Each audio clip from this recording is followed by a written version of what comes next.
We're continuing our conversation with Frank Anthony of Twin Lake, Michigan, and the interviewer is James Smither of the Grand Valley State University Veterans History Project.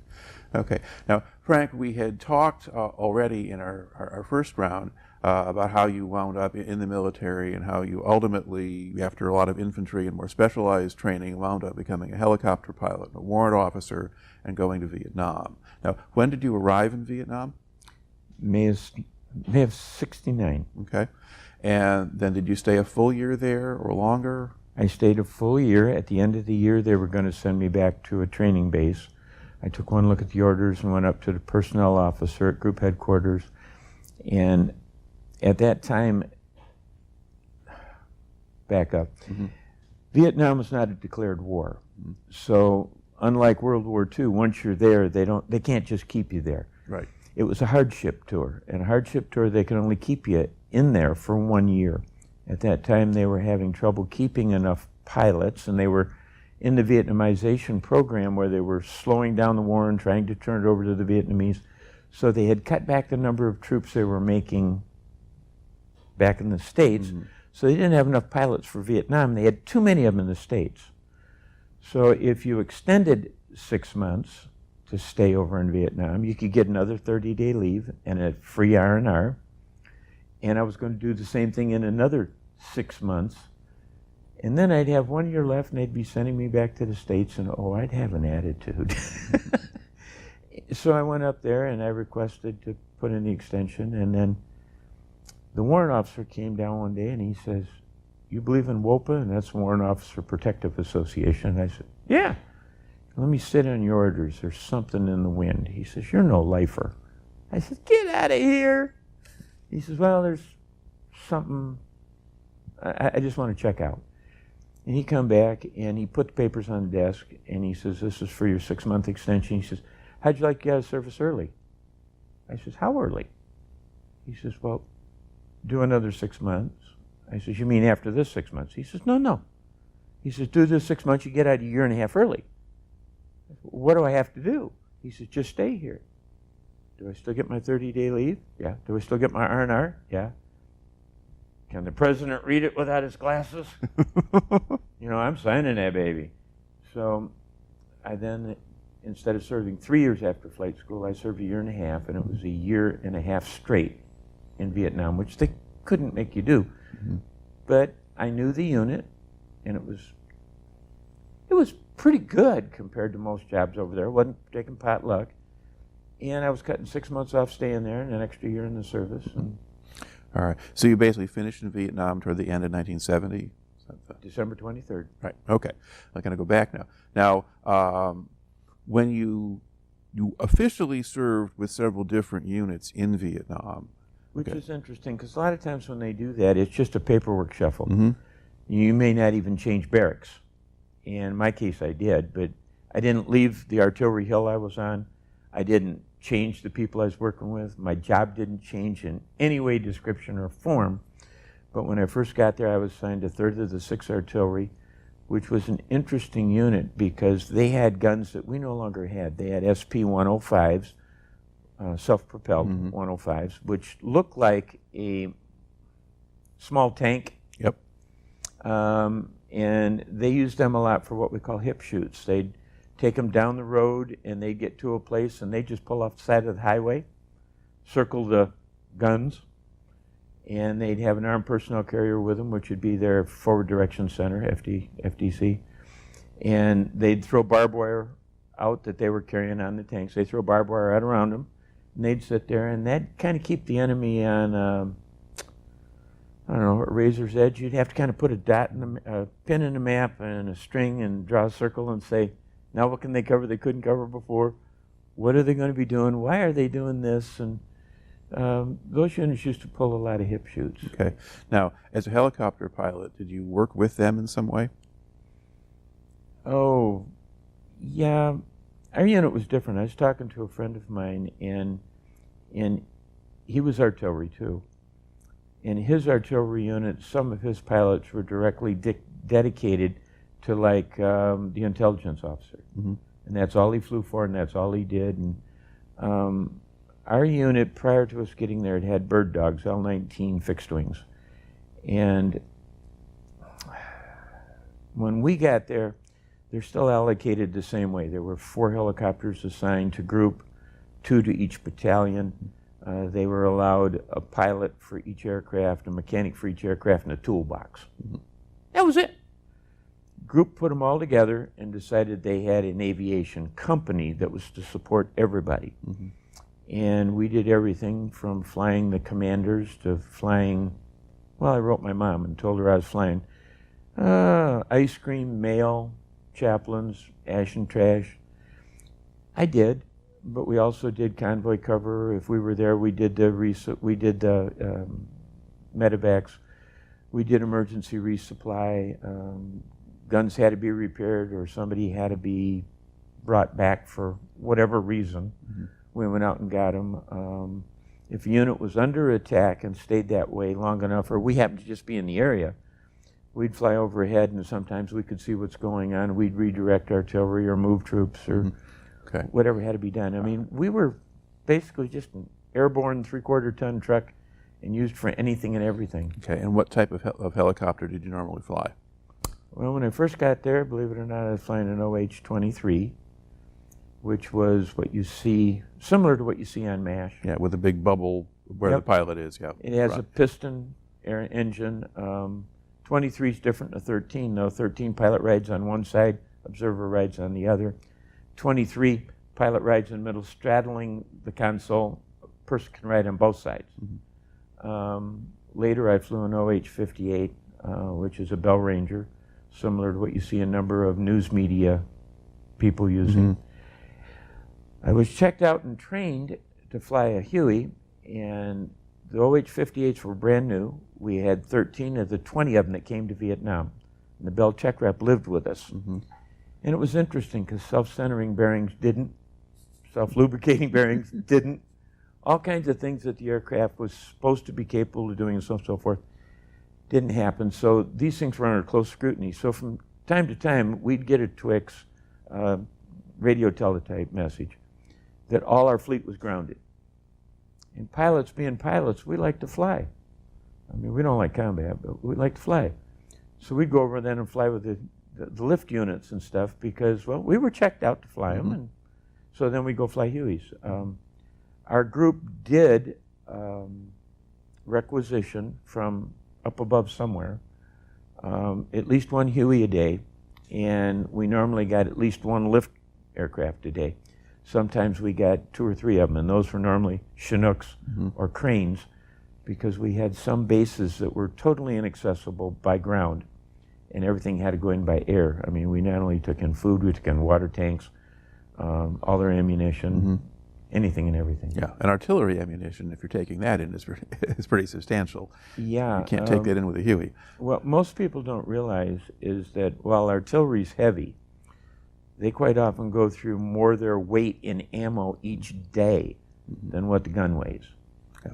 So so that's sort of and so essentially that's the kind of work that you were doing throughout that year and a half. Now I want to go back. One of the pieces of your story that's interesting, people wouldn't know much about, is you had Vietnamese civilians working for you on these bases. So you're on a base basically at Pleiku or that area. Yes. All right. And with that first unit you had, you basically inherited a maid. I came in first day, and first day they can't use you yet. First off, everybody gets climatized, so they spend a week or 2 climatizing you. And the poor infantry are running and doing other things. And I can't fly yet. First off, I haven't had a check ride, haven't had all my equipment issued, I haven't had my physical. So there's a lot of things that have to happen before I can fly. So they told me just sleep in, and they gave me this room. And basically the barracks is a pole building on a slab, and the outside siding, you can actually inside look out and see the ground outside. You look up through the rafters and you can see this steel roofing. And the room's 8 by 8, and I got one all by my lonesome, and they told me, when you wake up in the morning, come on down, we'll get you started. I mean, no sense worrying about getting up early or anything. And so I'm sleeping in, and I'm a fairly light sleeper anyway. And the door opens, and there's this Vietnamese standing in the doorway. And keep in mind now, my room is like 50 to 75 yards from the outside perimeter. And I'm green as grass, don't know anything. So I drew my .45, cocked and locked it, and I aimed right at her, hollered, halt. And she did. She froze, statue style, standing right there, and the two of us are in this Mexican standoff until Doc finally hears her. She starts talking, but she's... I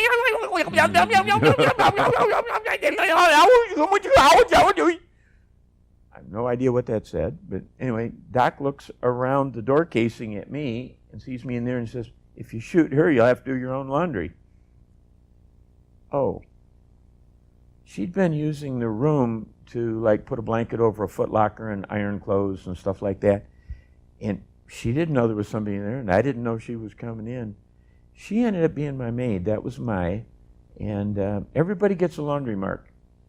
And I have no idea what it means, but I was number Hocken 10. And they rate everything from 1 to 10, and 10's as bad as you can be. And if you're number 1, that's super. And I started off being number Hocken. She wrote it on the door. I mean, not just my clothes, but she wrote it on my door. So that was my start with her. But it was a relationship that I didn't forget. I had 2 other maids as I was reassigned. You asked me about it. I was reassigned to 52nd Group Headquarters and then to 6th of the 14th. And both those units were on the Hill. And both times I got moved to a different barracks. And I ended up with a different maid. And I don't remember much about either one of the other 2. Of course, like I'd said earlier, you know, we're talking 50 years ago. If you'd asked me earlier, I could probably remember that. But Mai was the first one. And then there were 2 captains going home that didn't pay her. And I cornered them at the O Club the night they were due to leave. And I asked them if they'd paid Mai, and I knew they hadn't. And I asked them to give me the money, and we could buy them a box of soap and a can of shoe polish a month. And when I say pay her, she took our laundry out, washed them. During the monsoons, they took out every piece of leather we had, saddle soaped it and polished it so it didn't grow mold. And if you had one of the rooms had a counter in there with a hot plate and some other stuff, and if I left anything, they took it out, cleaned it, brought it back, put it there. The room got swept out. They changed the linen on the bed. I don't know. But she got $2.50 a month. Yeah, it was 1,000 piastra. That was their money. And we paid them in piastra. They didn't get paid in U.S. They didn't get paid in military pay currency. They got paid in piastra. And that was 1,000 piastra a month. And we weren't allowed to pay them more, and we weren't allowed to give them anything else. They were worried about inflating their economy and causing trouble. So we were limited what we could pay them. They did eat their lunch on the base, and that was provided. But you asked about other personnel. In the mess hall, we had our cooks that were there, but nobody pulled KP. Civilians took care of that. The officers were in the front quarter of the mess hall, in the back quarters where they fixed the meals. Middle section is where all the chairs were, where the enlisted personnel and stuff like that ate. We were in the front, and there was a small square piece of paper laying at your place. You went in, sit down, picked up the pencil, and checked off what was on the menu that you wanted. They picked up the paper. They got the food from the kitchen or went through the line or whatever. I don't know. And brought the food up to us. And when we were through eating, we just got up and left, and everything was cleared and cleaned, and that's the way it was. But officers are a little different, too. Our meals aren't free. After you go through flight school and that, you're given a certain amount. Well, first off, you're given so much for your uniforms. That's a one-time thing. And after that, you're required to provide your own uniforms. And food, if you go to the mess hall, you could buy it. And I'm trying to remember what it was at the time, but it was something stupid. It was under $1.50 a day or something. And it was like 35 cents for a meal. And they kept track of it. And it was deducted from your pay. So when you got your pay, it showed how much you paid for meals there. But if you wanted to go to the Oak Club, or if you wanted to fix something in your room, or buy stuff at the PX, it was up to you, because you're pretty much on your own. But officers, again, being a different group too. The guys referred to RHIP, rank has its privilege, and they think it's cool that you can just cut the corners on a lot of these things. But like, it was the officer, the group commander at 6th of the 14th. When I was first up there, he flew me to where I went right through dinner. And I didn't make a whole lot of complaints to him. But then later I let him know that military reg says I'm to get my meals, because you want to keep blood sugar up. Right. And that I needed to eat. He told me to go down to the mess hall. I did. The cook promptly run me out. So I went up to the, can't think of what you call it. I went up to the main office there. And First Sergeant Top asked me what was wrong. And I told Top, and he, stay here. Hey, I don't want to get nobody in trouble. He says, I'll take care of it. Top went down, and he come back, and he told me, you go down to the mess hall, he'll feed you. I went down to the mess hall, and the cook took me back into the back of the kitchen, opened up the great big doors of the refrigerators, and says, what do you want? I looked at him, and I said, I just want something to eat. I said, you got some C rations? Because they got them by the case. And that's where they're kept. I said, give me some C rations, some Lurps. He took 2 cases of C rations, put them on the counter, took a case of Lurps and put them on the counter. He says, now what do you want to eat? And I said, no, I just take, First Sergeant will skin me alive. He says, what do you want to eat?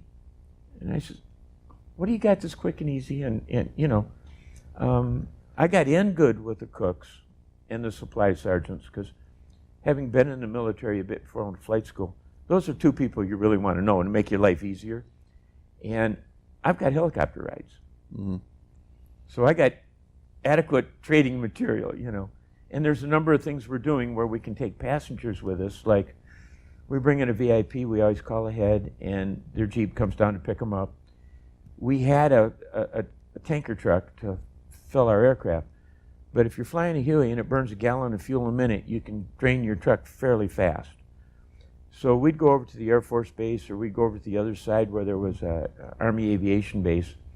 We'd fill up there, bring our aircraft back, and then just top it off. At night, we had a mission. Each evening, we'd fly around our base and just keep making circles wider and wider out and look for anything changing or different. And found a lot of interesting things, but a lot of those times I just take my crew chief with me. Mm-hmm. Well, OH-23, I still got another seat. You want to go and bring your camera? Mm-hmm. So we do stuff like that, and the guys love going for rides. So many a time I'd go back to my hooch at night, and right by the door would be a brown bag and maybe a regular carton of milk. Mm-hmm. And I'd look in a brown bag, and here'd be fresh cinnamon rolls, because the night baker would leave them for me. So in a lot of ways, later it turned out to be great. The cook there finally decided he'd start putting meals and put them on top of the baking oven. Mm-hmm.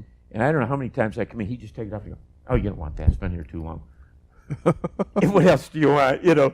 And I'm going, hey guys, you know, I'm not trying to make work for you. But RHIP, I didn't eat my meals when everybody else did. Mm-hmm. And I had my share of eating out of cans, and I had my share of missing meals because of a combat situation. Mm-hmm. Okay. But they think it's pretty cool that you just get away with that. All right. But I suppose this also ties back in with the idea that you had those 2 captains who didn't feel like paying the maid. Oh, they were going to ditch her, and they weren't going to pay her. So did you get the money from them? I did. And I also got the money for the soap and for the shoe polish, and brought it back to her. And she thought that was cool. I don't know how long it took, but it wasn't too long. I became number 1. Mm-hmm. And my even on the door, the number got changed. I was number 1 now, you know. And she was, her and I became close. She came in one day and she says to me, she says, you know bomulum. And that's their word for butterfly. They don't have a word for playboy, but a butterfly goes from flower to flower, sucking nectar. Mm-hmm. And it means the same thing to them. And I go, no. And she says, you know, like boys. I says, get out of here. She says, you know Mary. I says, no. She says, you need wife. I said, oh. I couldn't agree more. She says, boys don't know how to pick good wife. He says, you look with eyeballs. You know, he says, good wife got to know how to cook, got to know how to take care of laundry, got to know how to take care of you. Good wife got to come from good family and be trained proper. Mm-hmm. She says, Vietnam, family pick wife. Says, I get you good wife. Now what do you say? You know, I got to get thinking quick. I said, if you get me good wife, my family lose face. Oh, yeah, okay. You know, so she backed off. But then it was strange. A couple months later, she knows I'm not this butterfly. She knows I'm not a problem. She grabs my arm one night and she says, you come home with me. And she's facing away from me now and she's pulling me. And she says, I make you happy. I take care of you tonight. I got no idea what she's talking about. But it's totally out of character. Maya's married. She's got a couple kids. Mm-hmm. I don't know what's going on. And she's just pulling me out the door. 4-foot bulldozer. And I yank her back. She turns around and she's just full of tears. I mean, she's just... And I looked at her and she says to me, she said, you promise me? You sleep in bunker tonight? You stay safe? It got overcast that night and we took over 40 rockets that night. Mm-hmm. How she knew? I have no clue. I just don't know. She came in one morning and she says, you fly the Mengyang Pass? I said, yeah. Oh, fly high. Buku VC, big gun, very bad. So I'm thinking, I'm sitting in the old man's briefing every morning. Haven't heard anything about it. So right after breakfast, I go over to the intelligence bunker. I mean, I could try to talk to the guy at the mess hall, but if he's doing his job, he ain't going to say anything. He ain't going to talk to me. And I mean, we got these Vietnamese girls going in and out of our, you know, he ain't going to say nothing. So I went over to the bunker, and I went down to the intelligence bunker. They don't know a thing. 2 days later, he cornered me at breakfast, and he says, before you go up for the briefing, stop by, I want to show you something. Quad 50, 2 Quad 50s in the past in a reinforced company. Took them 48 hours to figure it out. She's telling me. I don't know. At one time, they thought maybe she was a spy. At one time, well, second week I was there, they had a bit of a disruption in the barbed wire one night, and they shot a sapper coming in. Sapper was normally birthday suit or some sort of loincloth, and dragging satchel charges, explosive charges, already set up, and they know where they're going to put them, set the timers and blow them. They attacked one of our outer fire bases one night, and they destroyed over 85% of the guns in the buildings, the structures, the bunkers and stuff. Didn't last very long. And none of the guys, they didn't figure any of them got off the base. We had enough dead bodies, they didn't figure they left. But the guy they got in the barbed wire, when we got him out of there dead, he was our barber at 3rd of the 6th. Another Vietnamese that was on base. So you didn't really know. And they thought, well, maybe Mai was playing both sides towards the middle or something. And I carried what they call an SOI, Signal Operating Instruction. It was on a cord, went around my neck, and like my dog tags, it went with me everywhere I went. And they gave me a phony one. They wanted me to leave it lay around. And I left it on the bed with my dog tags on purpose and went out to go around, because I had to go out of my building, around, outside, and to the back and closer to the barbed wire was where our latrine was. And I went out there to take a shower. I don't know where Mai was, because she wasn't in my room, and I didn't see her. But I don't think I got 3 feet away from my door, heading down the pathway, and she's yelling and hollering at me, and she's got that SOI and dog tags in her hand. And I'm not sure, because my Vietnamese isn't that good, but I don't think she was calling me good names. And she told me this was very bad, and I know do, and I take this, and she was serious about it. So I don't know. Yeah.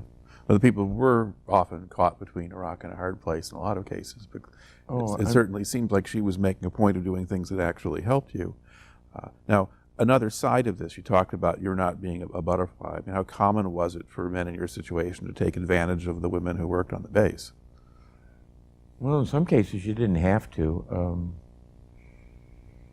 Give you an example. One night, I got called. I was the executive officer of the aviation company, and I got called, and a couple of my enlisted men had got caught downtown. Mm-hmm. Now, downtown's off limits, and everything closes up about dark, and they close the gates, put the barbed wire around. You don't get out with a couple of vehicles. Unless you got a couple of vehicles, written orders, machine gun, radios, flak jackets. I mean, it's a jump through a hoop situation. So I got a couple guys in the Jeeps and all that stuff and went down to the MP station. And sure enough, these are a couple of my enlisted men. And they were down at the brothel going to stay all night. So I brought them back and took them down to my air section, and I told the guard that it sounds funny, we had a barbed wire enclosure inside the compound because we don't need people trying to cut across the runway and things. So, and finally I got my guys separated from everybody else's because they're coming from all these different battalions and groups, and got them one building, and they all lived in the one building, and they pulled guard duty on our air section. So if we had a scramble, these guys know what things got to be untied, we got a big plug went in the air intake's got to come out. They know how to get the aircraft ready for us to go. Also, sometimes when the Viet Cong got on the base, they did things like take a hand grenade, and they would, if it was like ours, theirs weren't, but they used ours from time to time, they would wrap them with duct tape, pull the pin. Now it can't go off because the hammer's being held down. You know, they would then take the fuel cap off, and our fuel caps are quite big, and they would put the hand grenade inside and put the fuel cap back. What we did was we would scratch the fuel cap across to and you got to align the scratch and then lock it down. Well, our guys would check immediately to see if they were left in the positions they were supposed to be. And so our guys were on the base, and they pulled guard duty on our airfield instead of on normal guard towers. And I came in, and I told the guard he was sitting in the air section, which is okay. He can sit there part of the time. I told him to get lost. I want to talk to these two enlisted men. And I told him, I says, it's not my standards, my belief and stuff, you know, that's sacred. This is with your wife. You don't go other places. And I told them, I says, they were stupid. And they're looking at me kind of funny like, and I says, you know, you go down to, I forget what they called it. They had a place where it was like a manpower pool, and we could go down there, and the Vietnamese were somewhat screened in things, and you go down and you talk to them. And I says, go down there, find a gal you want for a maid, talk to her. Tell her what you expect. And if you expect to get laid twice a week, tell her, I'm going to get laid twice a week. And if I get sick, if I come up with some strange disease, I mean, you're getting fired. And you lay down the law to them, and they're quite open about stuff like that. I mean, the guys tell me about and I don't know, but a lot of the little whorehouses along one of the roads were little tar paper shacks. I mean, little small places. And they might be separated by about this much. And they'd have windows on the side, and they tell me about the girls talking to each other. Well, the guys are having sex. They're going, what? I don't know. I have to take their word for it. Mm-hmm. But they were quite open about stuff, and they say that some of them felt that if they weren't emotionally involved, there was nothing wrong with it. I don't know. Mm-hmm. I never questioned her. But I told these guys, I says, talk to your maid, tell her what you expect, what's going to happen if things mess up or you get sick or getting caught downtown. That's stupid. Mm-hmm. That's just flat stupid. But yeah, it was available. I mean, it was like drugs and other things. Mm-hmm. I mean, enough stuff was available anywhere that doing some of this stuff crazy was just, and, you know, being that, well, I'm a Mormon. Mm-hmm. We don't drink coffee. We don't drink tea. We don't drink alcohol. We don't smoke.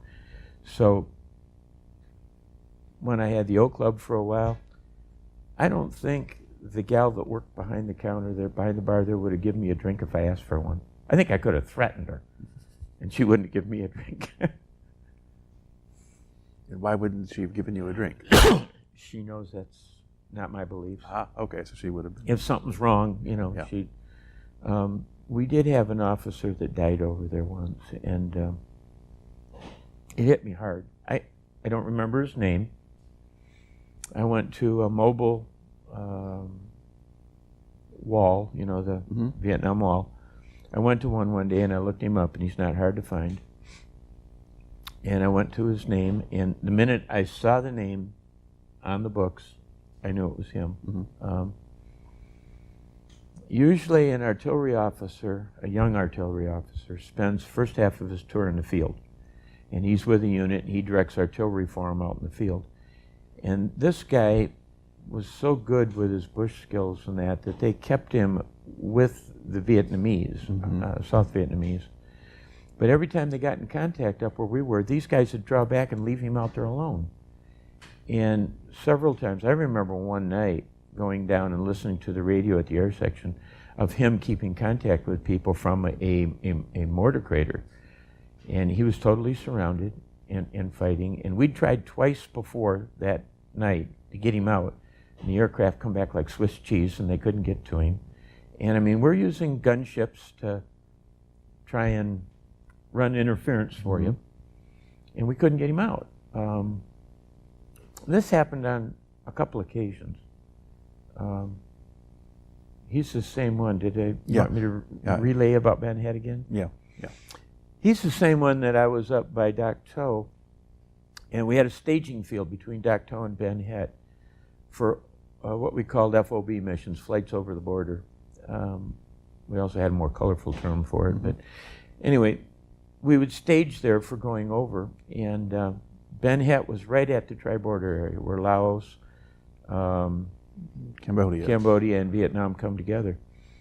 And it was a strategic, military strategic location. He was down by the staging field, and he's looking at all this stuff stacked up. And he asked, "What's it doing here?"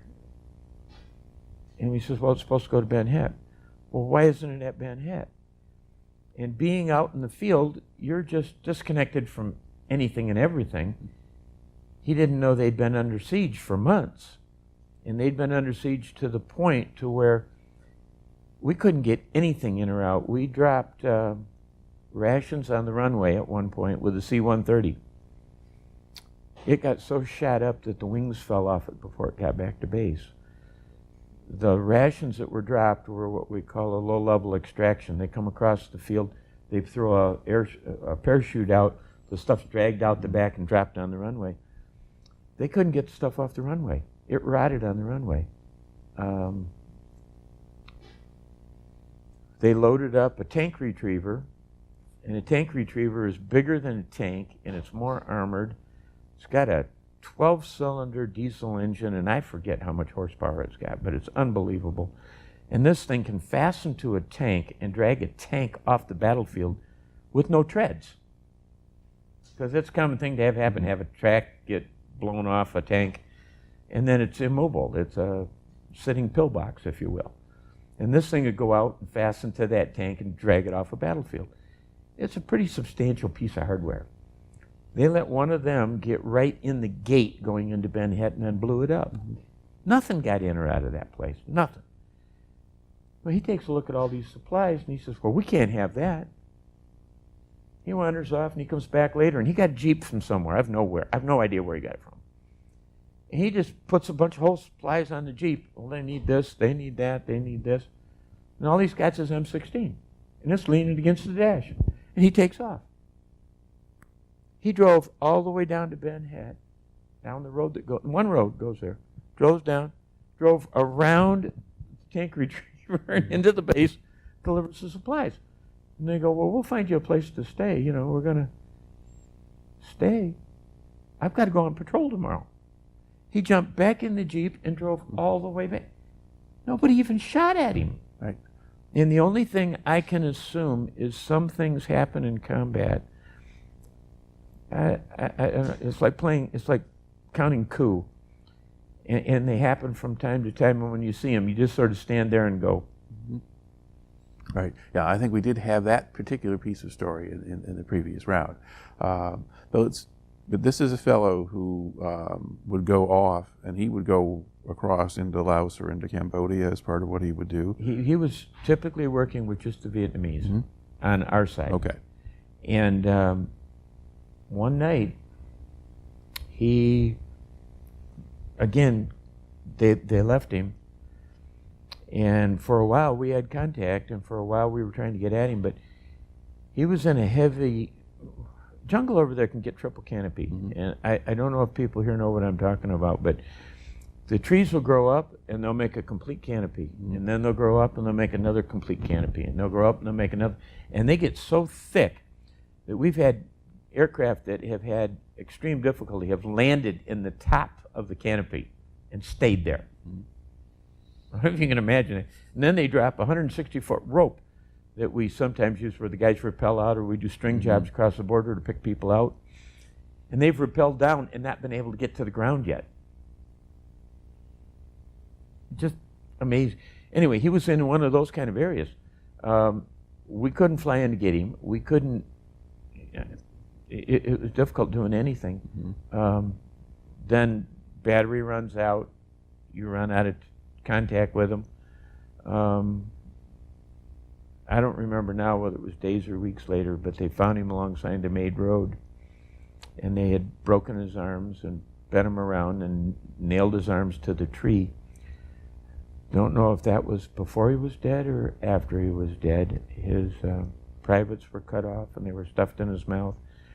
Don't know if he bled to death or suffocated, but he didn't go easy.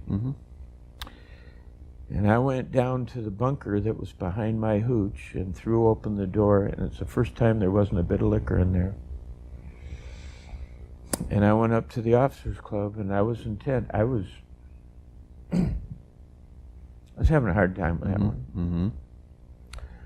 And I came in, and I don't remember the gal who run the bar for me, but she popped a knee-high orange and just slid it down the bar. And that sort of short-circuited me. And she somewhat saved me, because I was going to tie one on. He was way past his 6 months. Why they kept him out there, I don't know. I know the commander from that unit. I don't think he's the type to hold a grudge. I don't know if they had nobody else to put out there, and he was the best skilled. So you put him out there figuring he's less likely to get, don't know. I mean, I think I told you before I was covering the convoy, and the convoy stopped. He ran into the jungle, and I'm looking, going, what? And I'm flying convoy cover. And I'm going, what's going on down there? Because he went into the jungle all by himself. He come out later, and he threw something in the back of the Jeep. And, of course, I'm 1,000 feet over the top of the convoy. I can't tell precisely what he did, but he threw something back of the Jeep. I've got pictures at home of him standing in front of the mess hall with the gals you're talking about. And he's got a snake that was about this big around. He's holding with both arms like this, and the thing's just barely touching the ground on both sides. He'd shot it behind the head twice with his .45 and brought it back and put it in the Jeep and brought it back. I don't know. That was something that was important to him. But you get a little loose. I mean, you've been in combat long enough. When you first there, you're scared to death. And after a while, you just do. And he felt safe enough, I guess, at the time with the situation. He just went and got the snake. Yeah. And you talked about him staying out in the field. It may be that he wanted to be in the field. I don't know. If he'd been one of my men and I had the men to spare, I don't care if he wants to or not. He'd done his time. Right.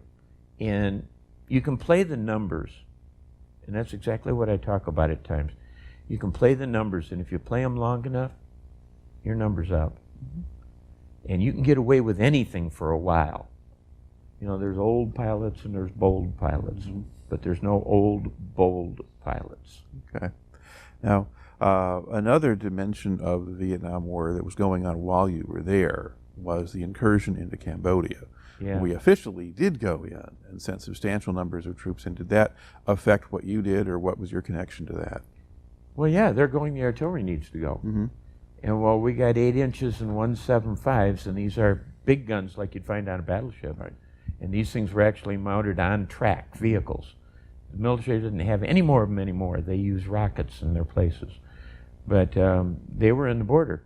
Now, an 8-inch is real accurate, but it's not as long. A 175 is real long, and we used to joke, you're lucky to get 2 of them in the same grid square. Because the further out you shoot, the more difficult it is to be accurate with them. So yeah, we were moving. We moved some of the 105s, the SP 105s up the border. We brought in some 155s and airlifted them in when we could. But that was during part of the monsoon season, and it was bad. And trying to even navigate those roads is bad. And we had a section between Campanari, that was where 4th Infantry Division was. It was between Pleiku and the border. And then there was a couple other Special Forces camps, and the end of that road was Pleiku. And that was an area where they kicked off to go in. And a lot of these Special Forces camps have airstrips and stuff by them left over from the French. And, well, again, like I said, I had a fairly cushy job. The infantry goes first. The artillery's behind them somewhere shooting. It'd be nice if you had a conventional war where you had a front line. Because in Vietnam, there's no front lines.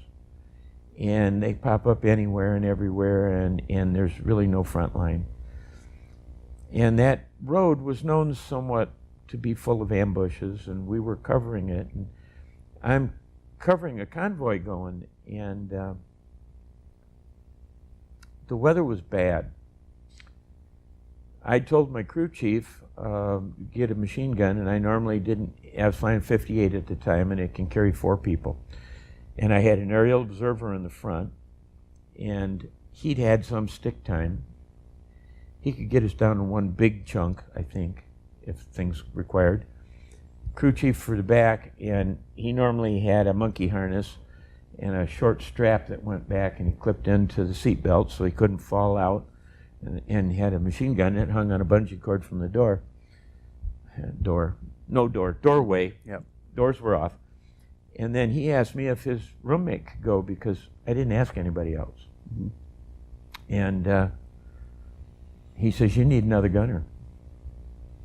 Okay, but I didn't normally fly with anybody else. So he took another gunner, and we were flying ahead of the convoy, trying to deliberately draw fire. Low, slow, stupid, whatever. But the weather was so bad, I couldn't get high anyway. I mean, there were times I couldn't see my own rotor blades. And I'm hugging the treetops. It got so bad for a while, I actually hovered in the convoy. At one point, I heard dust-off call off Pleiku, and they were coming south. And I called them on the radio, and I said, you got wheels on that thing?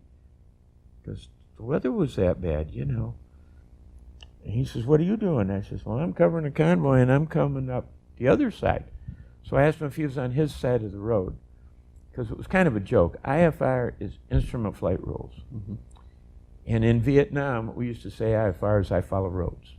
And in bad weather, we'd get low to the roads and hug the roads. And he was coming down, I was going up. I made sure he was on his side, he made sure I was on my side.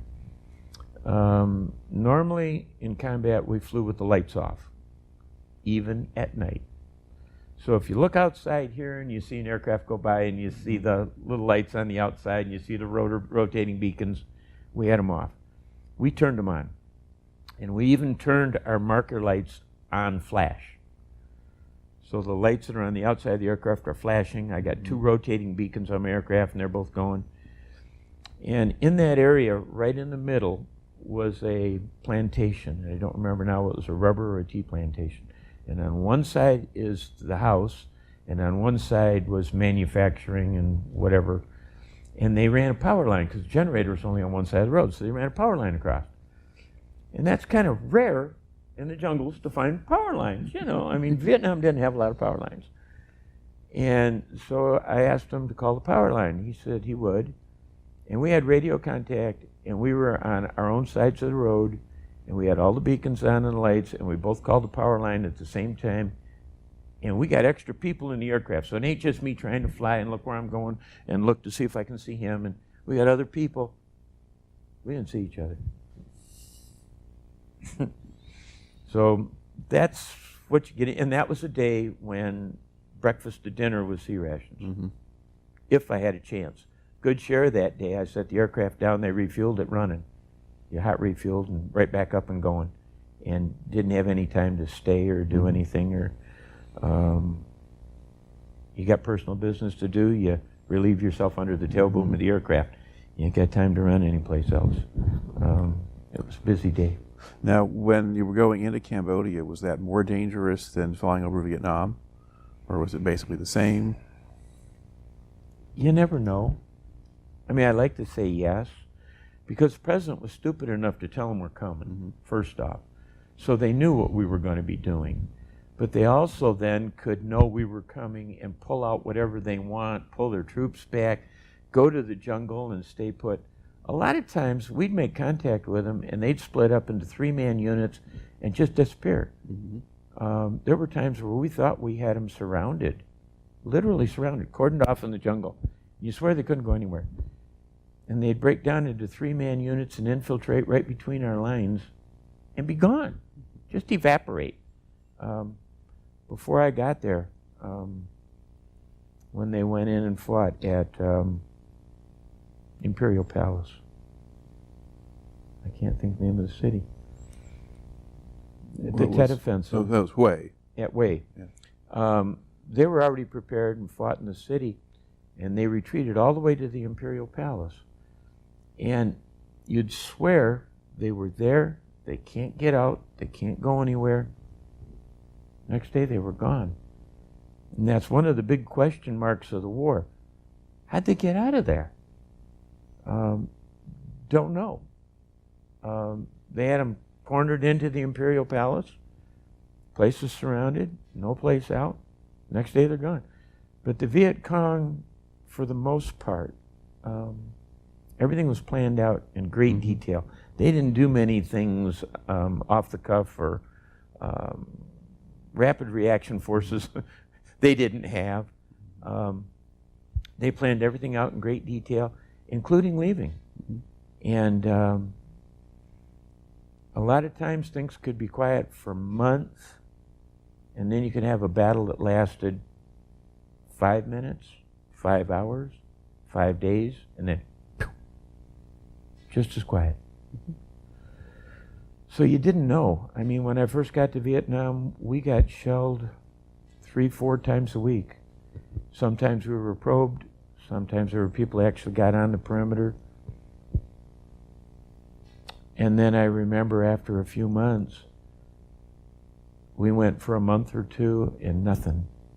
Absolutely nothing. And we're wondering, what are they saving it all for? What's going to happen?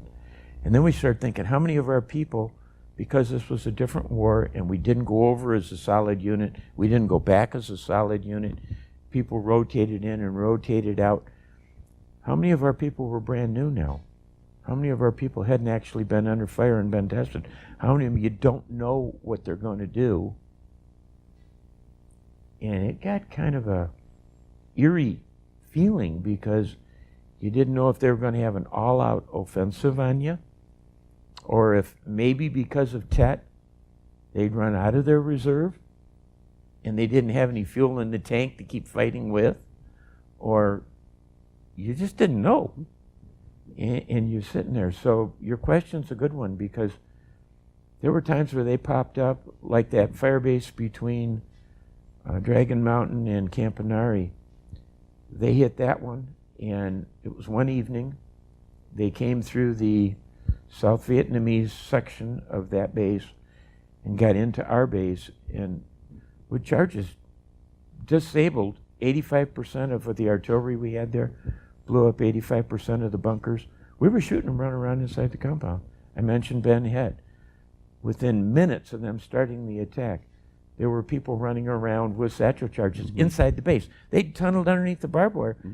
We didn't know they were even there or done that. And all of a sudden they're just there.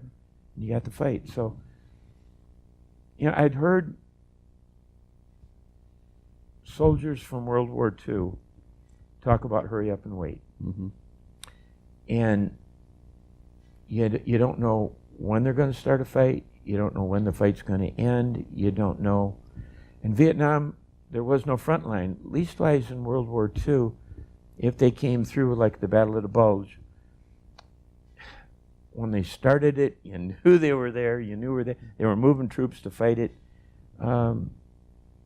Vietnam, you were fighting with what you had for the most part. I mean, you might bring in Puff the Magic Dragon, and you might bring in an aerial gunship, call her Camp Holloway, and get some of our helicopter gunships to come shoot it up if things are getting bad. There were some rapid reaction units we had, but most of them were for the field. You get hit and you're a convoy. You're fighting your way out of the mess. And normally they wouldn't stay there long enough for you to bring in reinforcements or do anything. So my take on, was it more dangerous to go into Cambodia? I don't think so. Mm-hmm. I think we somewhat caught them off guard. I don't think they were prepared or thinking over there offensively, and I don't think their bases were really set up that offensive. The people we put over the border prior to that were all small patrols for the most part, LRP patrols, long-range recon patrols. There were not a lot of men. When they encountered a lot of enemy, they used artillery, they used airstrikes, they used whatever. They didn't try and engage them themselves. They just ghosted away into the jungle. Now, would you go in and get those people? Or would they just get themselves out? Yeah. And there were times we went in and got them when they were in contact. And a couple times we did what we call a string job. They couldn't get to an open LZ, landing zone. Found a hole in the jungle, dropped a 160-foot rope and hoped it reached the ground. They had like a jumpsuit, carabine around the back, they'd hook in. The most we could pull with a Huey out was 3. It depends. If they weren't too high in the mountains and the air wasn't too hot that day, we could maybe take 4 and bring them straight up out of there and then fly them someplace to where we could get to an LZ. And maybe you want to skip the first one. They might be figuring you might land there. Go to the second one and set them down, and then get them in the aircraft. A couple times close to there, we'd seen guys come all the way back to that staging field by Dak To. But most of those guys we were picking up over the border were mercenaries, CIA, full-time CIA, or they were, like I said, mercenaries, which might be made up of a little bit of everything. Korean, Australian, Americans, but not soldiers. Okay. And then would they also use some of the non-Vietnamese Vietnamese, like Hmong Chinese or Montagnards or? Yep. Some units were Vietnamese. Some of them functioned with Vietnamese over there. Depending on what they were doing. I mean, if you were going to take a prisoner, it was nice if you could talk to them. But for the most part, LRP patrols didn't take prisoners. What are you going to do with them? And you don't have that much firepower to begin with. And if you got a guy or two watching a prisoner, he's a guy or two that can't shoot. And everybody's got to be able to. A lot of our medics over there decided after they'd been there a while, the Viet Cong didn't care whether they were medics. Well, medic was a high priority target for them. A lot of them started carrying weapons. Right. I know a couple of them decided, nope, things get that bad, there'll be enough loose weapons laying around anyway. I don't need to carry one.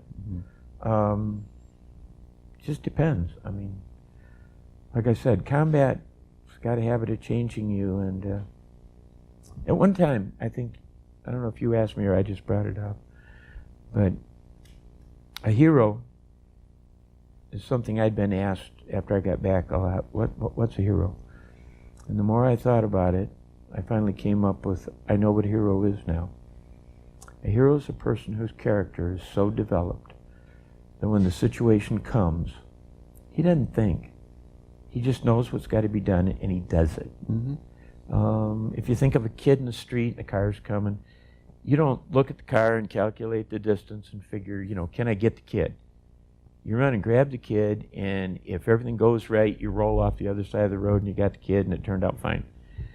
Every one of the guys I know that I would call a hero, whether they got the medals for it or not, all of them have said later, it's the dumbest thing I ever did. Mm-hmm. If I'd have thought about it, I wouldn't have done it. But they just knew it had to be done. They knew they were the person to do it. I always talk about the right place at the wrong time. Mm-hmm. And they just do it. Combat's got a habit of doing that. You sort of build up I don't know what you'd call it. When you get there, it's like you're scared of everything, and after a while, you don't get that feeling of invincibility because you know you're not. But you sort of build up a tolerance for it. I don't know how you explain it. But you just know. I mean, if you'd have told me when I got to Vietnam I'd run through a mortar attack, I'd have laughed at you. Ain't no way, dude. I'm going to stay under my bed against the wall where the sandbags are. I'm going down to my bunker. No, if the stars are out, I can get off the ground. Mm-hmm. That aircraft's getting airborne. And the sooner I can get airborne, the sooner I can shoot back at what's shooting at us, the less people are in danger. You got a job to do, and you just go do it. And you don't think about it. I mean, first time you probably think about it. Second or third time, you don't give much thought. I was talking with some guys at a powwow, sponsored by the Purple Heart Association, powwow up in White Cloud this last weekend, and we were commenting about stuff like that. And 4th of July, I don't get along very well with. Mm-hmm.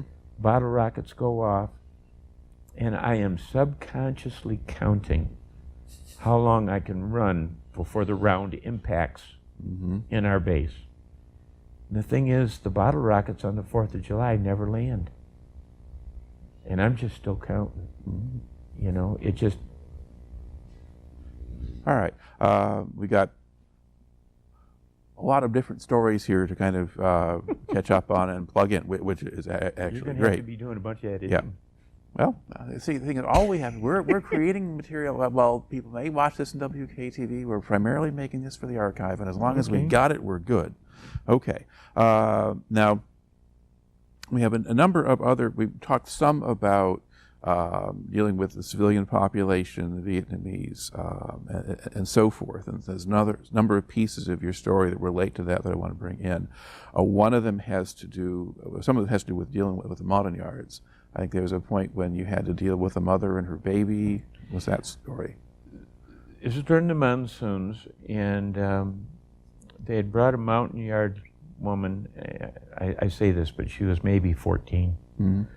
with her child into 71st Evac Hospital. The child was jaundice, and they were trying to help. They got it into the hospital and determined there was nothing they could do, and the baby was going to die. Montagnard religion teaches that if they die away from home, their spirit wanders forever trying to find home. Due to the monsoons, they couldn't get anybody to get her back, and taking the road takes a long time. And even during the monsoons, when things get bad enough, the MPs and everything are pulled off the road, and she'd have to ride her water buffalo back out there. Since I flew the chaplains, and I worked with the chaplains a bunch, I got a call at the aviation section at Artillery Hill, and they asked me if I could take her back out to her village. And that was at a Special Forces camp. And I called the Air Force Base and checked with the weather people, and there really wasn't enough time. Now this is going to sound churchy, but this is part of the story. I felt by the Spirit that I could do it, and I just knew. But I was short time on both ends of the window. They told me within plus or minus 5 minutes when they thought the weather would stop, and within plus or 5 minutes when they thought the weather was going to start again. So I got an aircraft, and I went over 71st Evac and landed on their pad. Of course, I say landed, the engine's still running, and everything's going, and they bring her out, and they put her in the I'd taken the controls out and everything on the other side. It was only me and the 58. And they put her in the co-pilot seat on the other side. And I said to them, I said, does she speak Vietnamese? They said, no. Does she speak English? No. Does anybody here speak Montagnard? No. Does she know where she's going? Does she know what we're doing? No. Oh. Now, these people,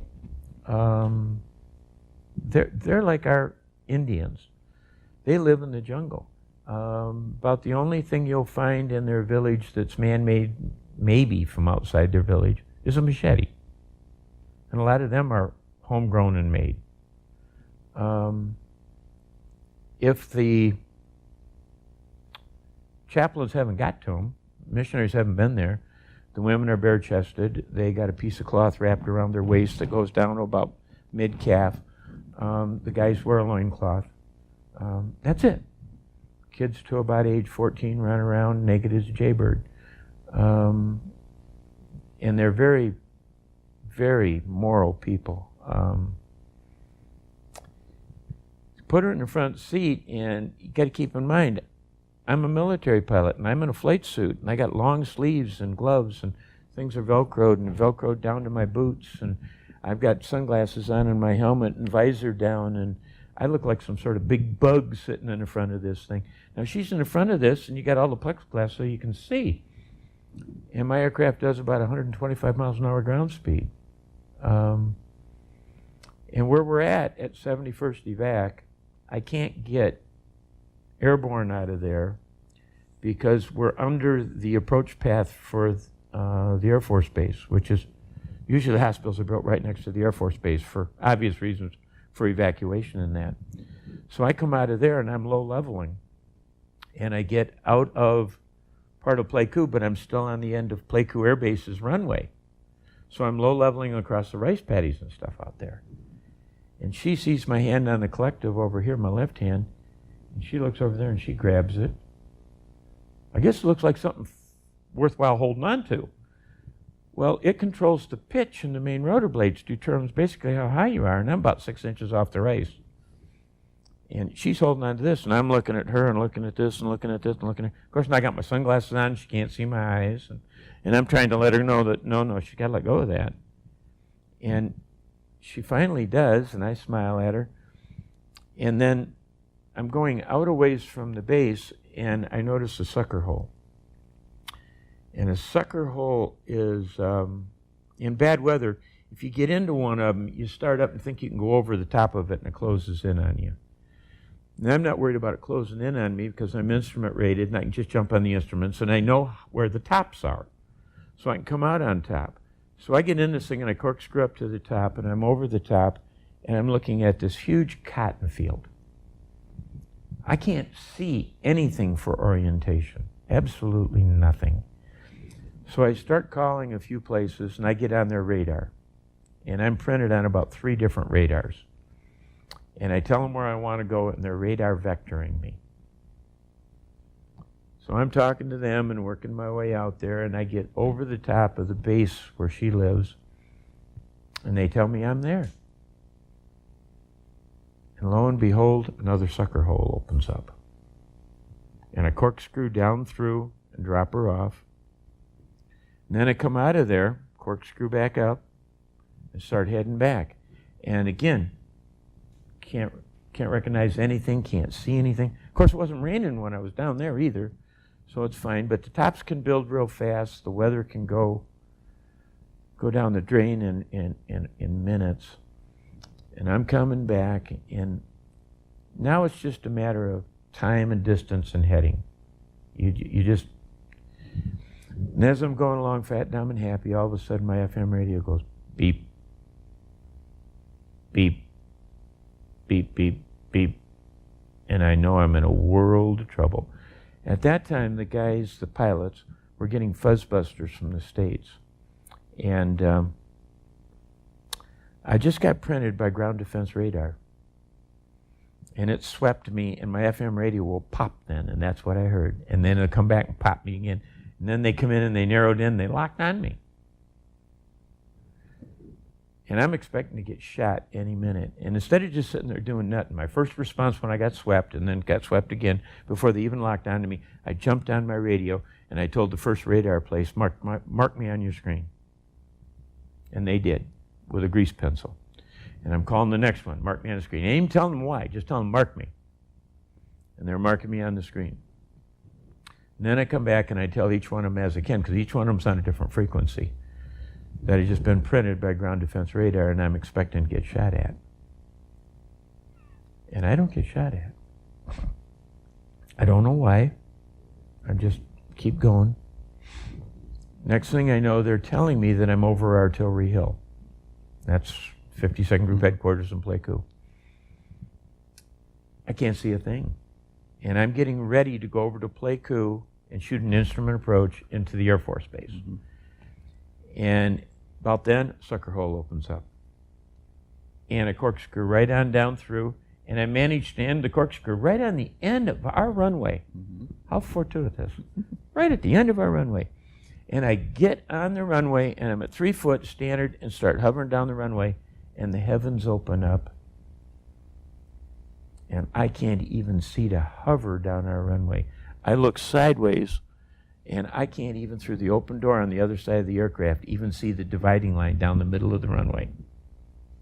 I look through the chin bubble, and I can see part of the stones and that in the pentaprime on the asphalt, and I set the aircraft down on the ground and shut it off, and they come out with ground handling equipment. They had to put it in the revetment.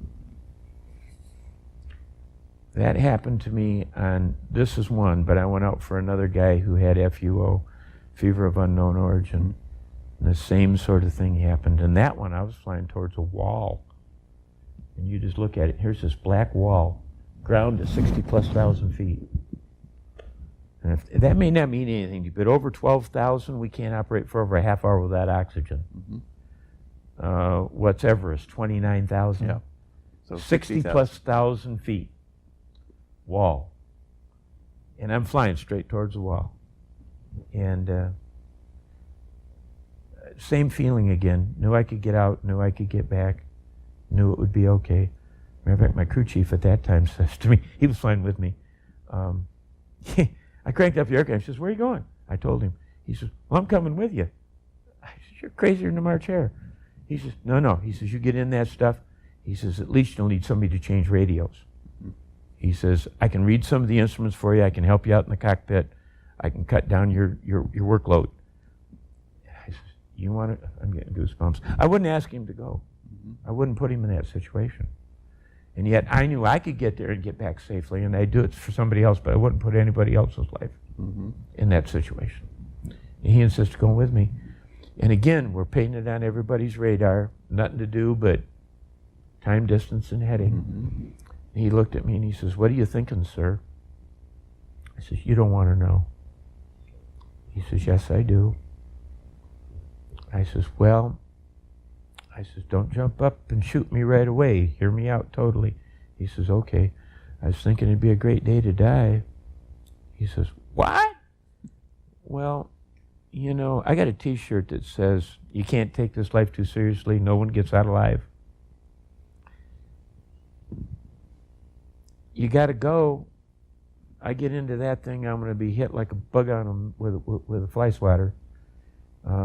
You're not going to know what happened. You're not going to suffer. You're not going to go through long pain. You're not going to... Is there a better way to go trying to save a fellow man? You know, I mean, it was...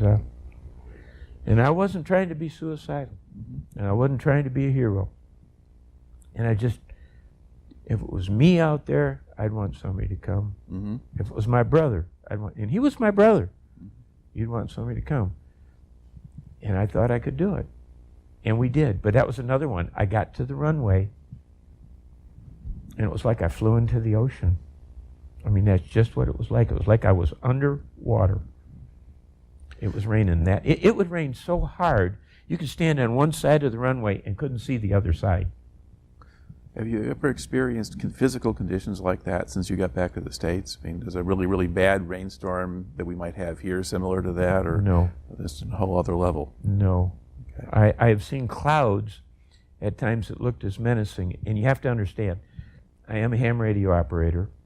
I do work with Stormwatch, and we certify the weather before the TV stations, and I can give it out to the public. I have been in, I haven't been in the tornado. I've been close enough that I think if I threw a baseball, it'd throw it back at me. But I'm also on the downside track. It's past me. Mm-hmm. I'm coming in from the side and going behind it. Mm-hmm. But no, I've never seen rain like I mentioned at one time, and one of the stories my wife wants me to tell you is we had the aircraft grounded for over 21 days, flying nothing. Mm-hmm. It didn't even go to a drizzle. It just steadily poured for 21 days. And the guys came in that morning and they said, "You read the scriptures?" I said, "Well, yeah, a little bit." "How long did it take the Lord to flood the earth?" I said, "Oh, we got a little while." Mm-hmm. Besides that, he opened up the earth and the water flushed out. And I said, we got a little bit. And a little while later that afternoon, an aircraft landed on our field. And it was our sister unit from down in Phuket. Well, in Vietnam, the country's long and narrow. And when you get by the coast, you have the lowlands. You get up in the highlands where you got the highlands. And there's two passes to get in there. You got the Mang Yang Pass before you get to An Khe, and then you got the An Khe Pass dropping down into the lowlands. And this fool had come up and low-leveled through both passes, and then low-leveled the road all the way into us. And we had nothing flying. Neither was the Air Force Base. Mm-hmm. Matter of fact, my guys came in that morning and were placing bets in the back room. Was I going to cave? Was I going to give in to these commanders? And I was literally telling them that if they want to go someplace, they could take their Jeep. Mm-hmm. Well, remember I told you the MPs didn't go out and secure the roadway? Right. Well, if he's going to take his Jeep, he better take the tanks with him and something else. It was that bad. And I tried talking to this young W1, and that's first rank coming out of flight school. Right. So they got W1, W2, W3, W4 at that time. And I was a W2. And he literally told me I was yellow. Mm-hmm. He literally told me I was an old man and I needed to turn in my wings. And one of my biggest regrets from Vietnam was I didn't send a mechanic out to disable his aircraft. Mm-hmm. I told him if he'd stayed, I'd take the flak. I'd say I forbid him to take off. All he's got to do is say, the runways, the airport's closed, he couldn't leave. Yeah. He wouldn't listen. I told him at least call Mang Yang Pass to let us know he was there, because once he goes through, we can't maintain radio contact with him. He went out, and we didn't hear anything, and we didn't hear anything, and we didn't hear anything. Phone rang, picked it up. Guard post in the pass. There's a OH-58 tail boom there and a fire. Do we have anything flying? Because we got the 58s. Mm-hmm. 13 of 20 of them that are in all of Vietnam. Mm-hmm. I immediately called group headquarters and told the old man there was a 58 down and burning in the Mang Yang Pass. I was going to the crash site. If he wanted to go, be here in 5 minutes. I wasn't going to wait for him. We readied the aircraft and I left. I flew and landed at the crash site. Later, when we recovered the stuff there, they put everything but the tail boom in 2 bushel baskets. They hit so hard, they pulled the seatbelt anchors right out of the floor. Near as they can tell, they landed at an artillery fire base just before the pass. Mm-hmm. And they picked up some paint there. The aircraft was full. There was the commander, his first sergeant, the pilot, and somebody else they picked up. The people in the pass said they'd saw him open the door and throw something out. There was paint on a few of the pieces they picked up and put in. They suspected that somebody may have been smoking and set the paint on fire, and he may have thrown the can of paint out the door. Don't know. But if you think of a river going a creek or a river going down through rapids in a rapid area, you know how you see the white water and you see the bubbling, and the passes are like that. And they suspect that the pilot's attention was diverted and that he may have been trying to circle in the pass and got caught in a downdraft, and he just literally flew into the side of the pass. Mm-hmm.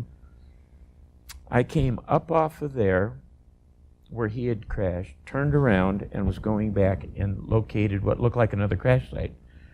Reported it, and they found a crash site of an 086 that had went down a little over a year ago. Identified that by the pistol and by the dog tags. Mm-hmm. And that one had just disappeared. I was flying back to our base, and the group commander with me says, "You're getting kind of short." I said, "Yes, sir." He says, "When are you going to quit flying?" I said, 7 days before I'm due to leave like everybody else. He says, "No." He says, "You're grounded now." I says, "What?" He says, "You're grounded now." I says, "You want to take the controls?" He says, No, when we get to the base, you're grounded." He wouldn't even let me start an aircraft up on the pad. He wouldn't let me do anything. He wouldn't let me even get near the aviation section. 23 days before I was due to leave. Mm-hmm. The longest time I spent in Vietnam was the last 23 days. Okay. And I mean, I didn't hang out at the pool. I didn't. The warrant officer from personnel called me at one point. He says, "Would you like to carry some orders?" I says, "What?" He says, "We got some orders, got to go to a couple bases and that." And he says, "They got to be hand carried." He says, "You want to hand carry some orders and some intelligence reports and stuff?" "Yeah." So I go over to the Air Force Base and grab C-130 and fly someplace, and did a little of that before I was due to leave. But long time. You'd rather work. You'd rather get shot at. You'd rather be doing something.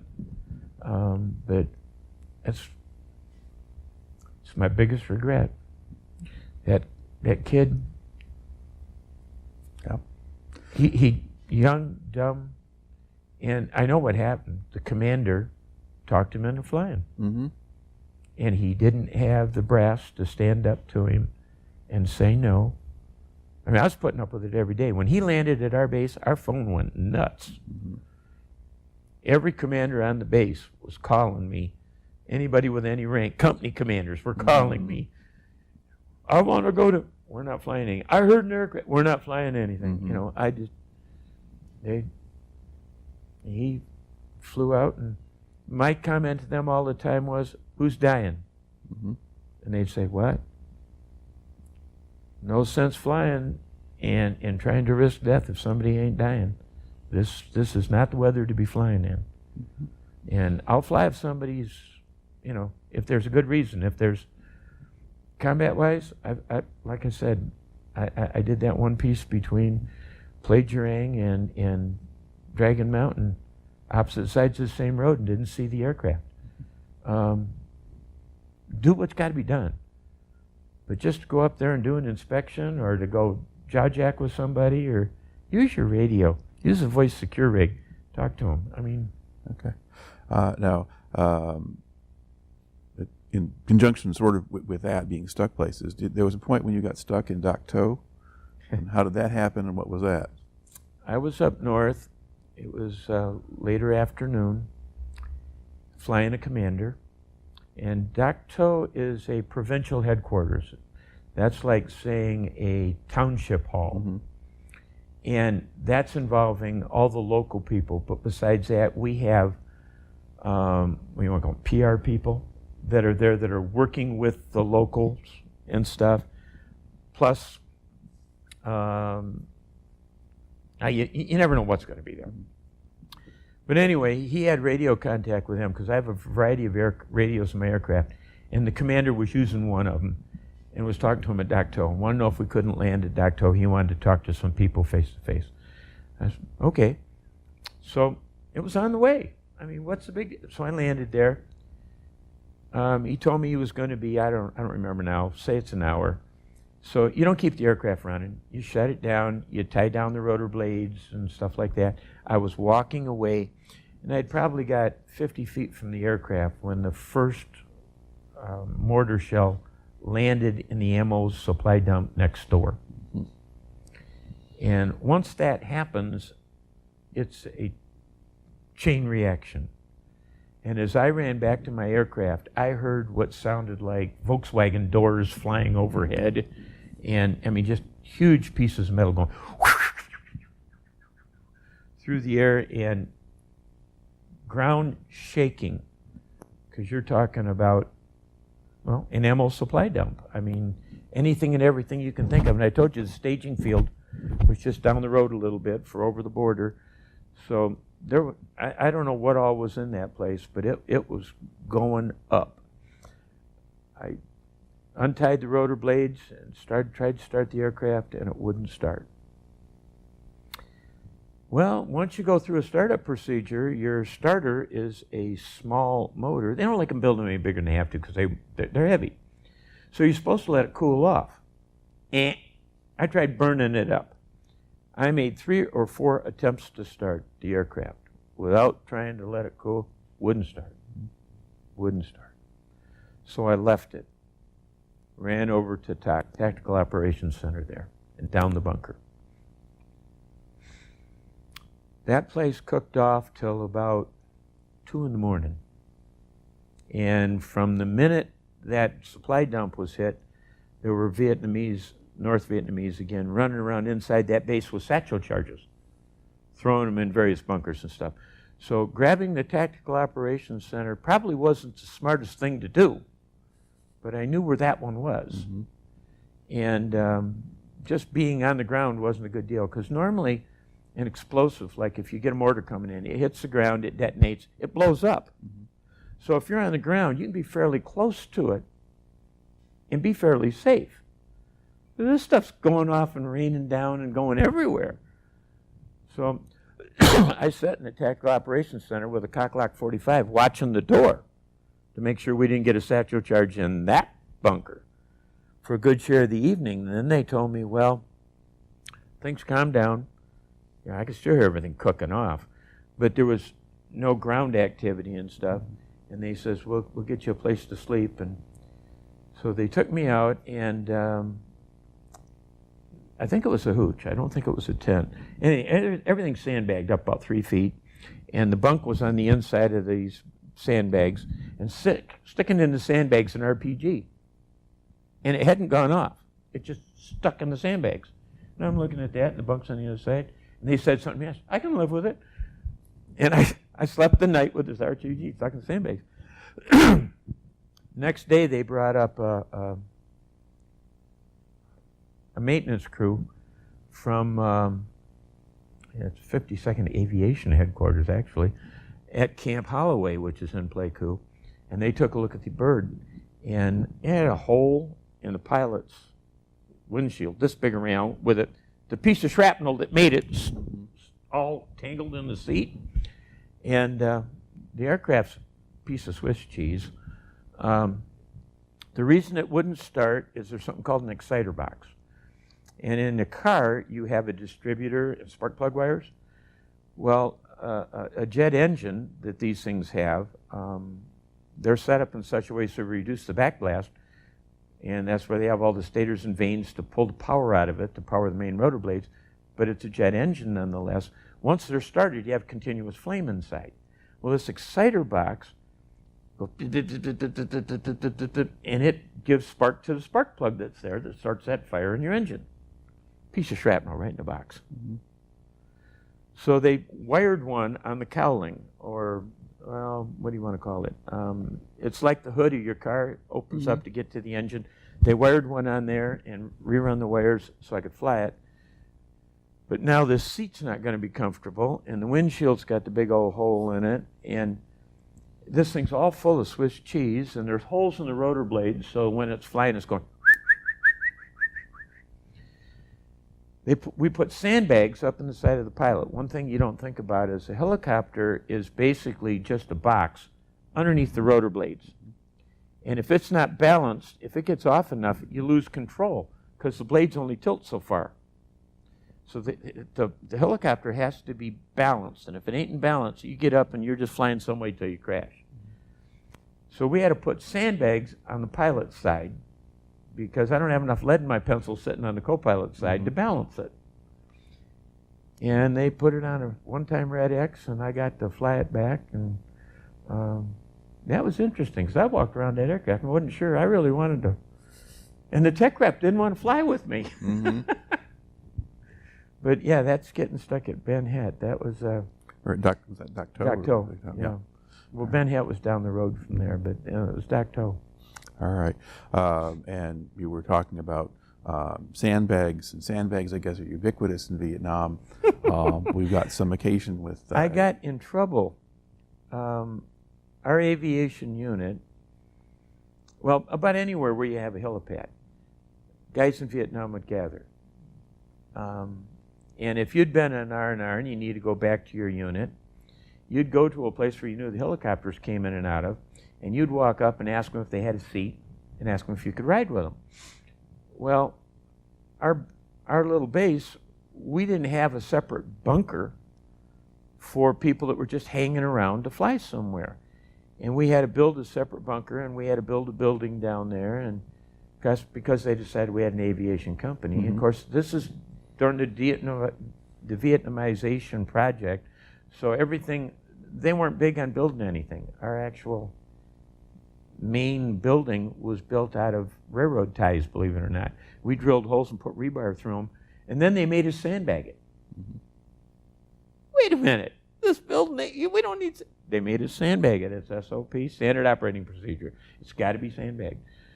So my guys had filled a lot of sandbags, because we had to sandbag this building, and then we had to make a bunker. And now we got to make a bunker and a special shelter for all the people that are waiting to go somewhere. So when I was through doing whatever work I had to do that day, I took off my tunic or my shirt, and I went out there, and I was helping my guys fill sandbags. And one of the commanders come down there, and he caught me filling sandbags. And officers, I guess, ain't supposed to be doing stuff like that. And he's chewing me out. Well, as we mentioned earlier, I'd been through NCO Academy, and I'd been through a bunch of other things. And I don't ask my men to do anything I'm not willing to do. And this almost felt like harassment after a while, filling sandbag after sandbag after sandbag. So I'm filling sandbags with them. If it's important enough for them to do, it's important enough for me to do. Well, I got chewed out, and I got chewed out royally. And after the commander left, I went back to filling sandbags. A few days later, I'm flying this commander, and we're going out to this SP unit I was telling you about that does hip shoots. And they like to fill sandbags and put them actually on the armored vehicles to give them more armor and stuff. Anyway, they were filling sandbags out there, and they'd been on hip shoots enough that their morale was kind of down, kind of like my guys. And I told this commander what I was doing, and got chewed out.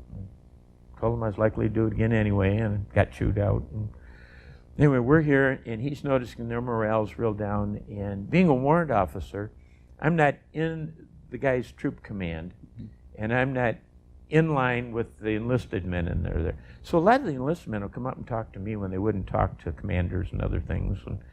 And I know that their morale was really bad. And the commander come back, and I said something. I says, you know, you're going to have to do something with these guys. I says, their morale is in the tank, really bad.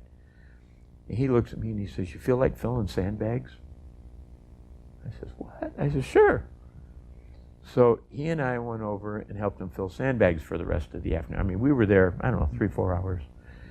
And we wanted to take our tunics off to fill sandbags. And the enlisted men didn't want us to. They wanted us holding the sandbag or running the shovel. And cameras came from everywhere. I never saw so many cameras in my life. And they're taking pictures of us filling sandbags. But it helped. And yeah, that's your sandbag story. Right. Okay. Now there's another note here. Sandbags, bunkers, something about a camouflaged bunker. Every evening we had a mission where we had to go and fly around our base. And we go out and look and see if anything's going on. Give you an idea what we're looking for. I wrote up a report one night that there was a place out there where they made charcoal. And they had like 5 charcoal kilns. and I noticed that the one killed didn't ever have a burn. And we're looking for things like that. And this night, I had an aerial observer with me. And they have to be colorblind. Now, pilots can't be colorblind. They use light signals from the tower when your radio's out and that, and you'd like to know what color it really is. Yeah. And the aerial observers are colorblind because camouflage does not trick their eyes. They see shine, textures, things like that because they don't see colors. Mm-hmm. And this was in the dry season, and we start right at our base, and we fly right around the barbed wire. Remember, we fly right over the top of our bunkers, our guard towers. Mm-hmm. Fly right over the top of our guard towers. And then we keep doing circles further and further out, and further and further out. And we got out far enough, and look at that. Dumb fools, they're building a bunker in the middle of the rice paddy. Well, that time of year, the rice paddies are dry. Mm-hmm. They're getting ready to harvest the rice and stuff. And he's looking out there, and he's insisting that they're building, and I'm looking, and I can't see anything. I says, you sure? He says, yeah. Have fun. So he calls base and has them shooting. When you shoot with artillery, it's a big gun, it's a big shell, and except for 8 inches, when you get at the edge of their gun fans, they're not real accurate. Mm-hmm. So he's giving them over and under and left and right because we've adjusted all you normally can, and they're trying to fine-tune things. We ain't hitting anything, and we're burning up a good share of ammunition. I finally said to him, I said, are you sure? He says, yeah. Check fire. I'm going down and take a look. So I go down, and I'm coming across the rice paddy taking a look, and I come to a hover. Sure enough, there was a bunker, and Charlie's looking at me, and I'm looking at him, and hard over with a stick and get out of there. We go upstairs, and he takes another fire base now, because this one, we know we're having. So he picks another fire base it's got 8 inches at it, but it's a little further away, and the 8 inches are quite accurate. Well, you don't know where the first round's necessarily going to go. So he fires the first round, and we cleared the rice paddies, and we hit the edge of the jungle. We had secondaries to about 300-400 feet in the air. Mm-hmm. What is this? Fire a couple more, same thing, Give a little dispersion on it, and we got a couple more secondaries. Then we came back to shooting at the bunker that was in the middle of the rice paddy field. And, I don't know, it's like a dozen rounds or something. He finally hit it. We had secondaries to 300 feet. Now, I don't know what they had down in there. And if it wasn't for him, we'd have never shot at it. Mm-hmm. But he's colorblind. He could find it. I couldn't find it. And people always find that interesting. Aerial observer is colorblind? Mm-hmm. Don't ask him to look at your map and tell you if it's a friendly or an enemy position, because we mark them in red, Right. At night, it's difficult, too, because we have red lights in the helicopter. Mm-hmm. It's difficult to tell where the enemy is if you mark your map that way. And I've taken some guys out at night. And no, don't mark your enemy position in red. You ain't going to see it in the aircraft. All right. Another entry we've got in here has to do with the kinds of support you could get from the Air Force, like Puff the Magic Dragon, or how did that work? Or did you see it being used, I guess, is the... I was pulling guard duty one night when about 13 miles out, one of our bases was getting hit, and almost like the Aurora Borealis. I mean, it's just lighting up the sky. And from time to time, you see tracers going off and going high in the sky. And they put in an arc light out there, amongst others, B-52 strike. And you could literally feel the ground shake where we were. And then they, at one point during the night, brought in Puff, the Magic Dragon. And when he'd fire, we could hear him. You could see it first, and then later you'd hear him. And it was like a garden hose to the ground, reddish orange. But it looked funny because he's flying around, so the hose looks like it's bent.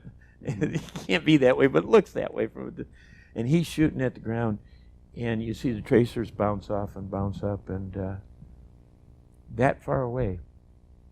And you wouldn't think... I mean, many times when I'm out flying, you'll hear them come across, and they'll say, this is whatever from 35,000 to ground, impacting a grid square, blah, blah, blah, from now till such and such a Zulu. and they're putting in an arc light strike. And you just can't fathom what it is. But when you're 13 miles away and you can hear the 20 millimeter Vulcan cannon on that thing shooting, and you can see the tracers, and you can feel the ground shake from the arc light, and you wonder, how does anybody survive out there? I mean, Ben Hepp, I talked about it being under siege. I can remember going back after it wasn't under siege, take Doc up to investigate, to check the mess hall to see it's clean and all those kinds of things. And so I'm in and out of there a lot. It looked like moonscape around that place, except on the moon, there's no water in the craters with algae. And there's nothing out there. I mean, you see World War II, there's a dead tree in the no man's zone. I mean, there's nothing out there. And yet we'd arc light it, and as soon as they were through arc lighting, they're back to fighting. How? I've no clue. I mean, I've said to you before, I take my hat off to the Vietnamese. I don't know how the North Vietnamese ever managed to fight, keep up a struggle, resupply their people, even managed to live in the jungle. And I don't know how. Yeah. Well, the arc lights did do a lot of damage, and so did the miniguns on the puffs and things. Oh, yeah. Now, the puff, was that a propeller plane? Usually, well, when I was there, they had a mix of old DC-3s. Of course, they've got a number of different nomenclatures. Those and C-130s. Now they're all C-130. Well, it's not true. The Air Force has some C-20s, or the Special Forces has some C-27s now, which is a two-engine job that they use for gunships, and it looks like a C-130. But the one I was observing was a C-130, and he was going to town. I mean, if you can imagine, they mount a 105 semi-automatic gun on the side of that thing and fire it while they're flying around in a circle. I mean, I can't wrap my brain around it. I can't. A Vulcan cannon, 20 millimeter Vulcan cannon, fires somewhere around 6,000 rounds a minute. It's like our minigun going off. It sounds like you're ripping cloth. They mounted one over at Camp Holloway. This was the aviation base I was telling you, Army aviation base on the other side of the hill. They mounted one on top of one of their bunkers, on top of one of the guard towers. When they fired it, the recoil was so bad that the guard tower fell over. It looked like timber! And it just tilted over, fell down on the ground. When they first started mounting them on the Cobras when I was there, Cobras were fairly new. We had a lot of Charlie model gunships, but Cobras were fairly new. And they mounted a couple of these Vulcan cannons on the Cobras. They only fired so many rounds at that point, and they were checking the airframes for cracks. And if they fired too many rounds when they were on a gun run, it stopped the aircraft in midair. Oh, powerful stuff. They'd come down flying, and because they're on a gun run, they'd fly faster than they're supposed to. They'd get right up to V&E, velocity not to exceed. They'd get right up to the edge of that. Fire the gun, they'd slow them down. Like popping flaps and putting down your landing gear on a fixed wing. It'd just slow them up. All right. Now, in going into this, you mentioned being on guard duty at night. How commonly were you on guard duty, and how did that work? I'd have to guess. Seems to me it was every 2 to 3 months, something like that. Because officers always have additional other duties. The thing about guard duty that amazed me, because you don't know what everybody else is doing, and you don't know what everybody else's job is, because I'd scramble and get my aircraft. I had my gun with me all the time. And I'm going out to outer fire bases. And these guys got their guns with them all the time because they're out there. Most of the guys that were on the base that I was assigned to, Artillery Hill and Pleiku, didn't have their gun. They had a card in their billfold to go to the armory and get their gun. And I'm going, what? And I never realized that until I'm pulling guard duty. And I'm talking with the sergeant of the guard, the guy that's going to be assigned with me for the night, finding out a bit about this. Because if you're an officer and you don't use your sergeant, you're dumber than a box of rocks. And I'm checking with him. So I told him, I said, do me a favor.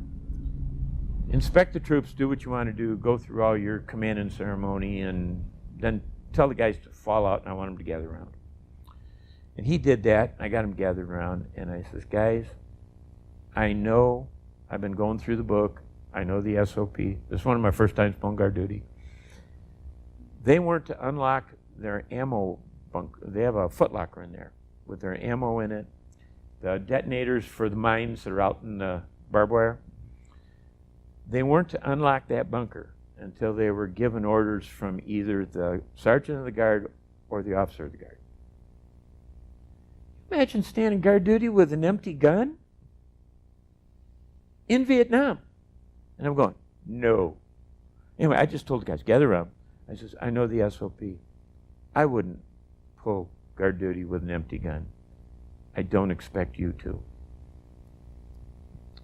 I says, if you fire your gun, there better be a blood trail or a body in the wire, because I won't swing alone. Mm-hmm. Am I clear? They go, yeah. I go, okay. And I then told him to go ahead and go on out. He says, now I will be up all night. If you have any trouble, you call me. Another thing you get down from my wife, I'll go into now.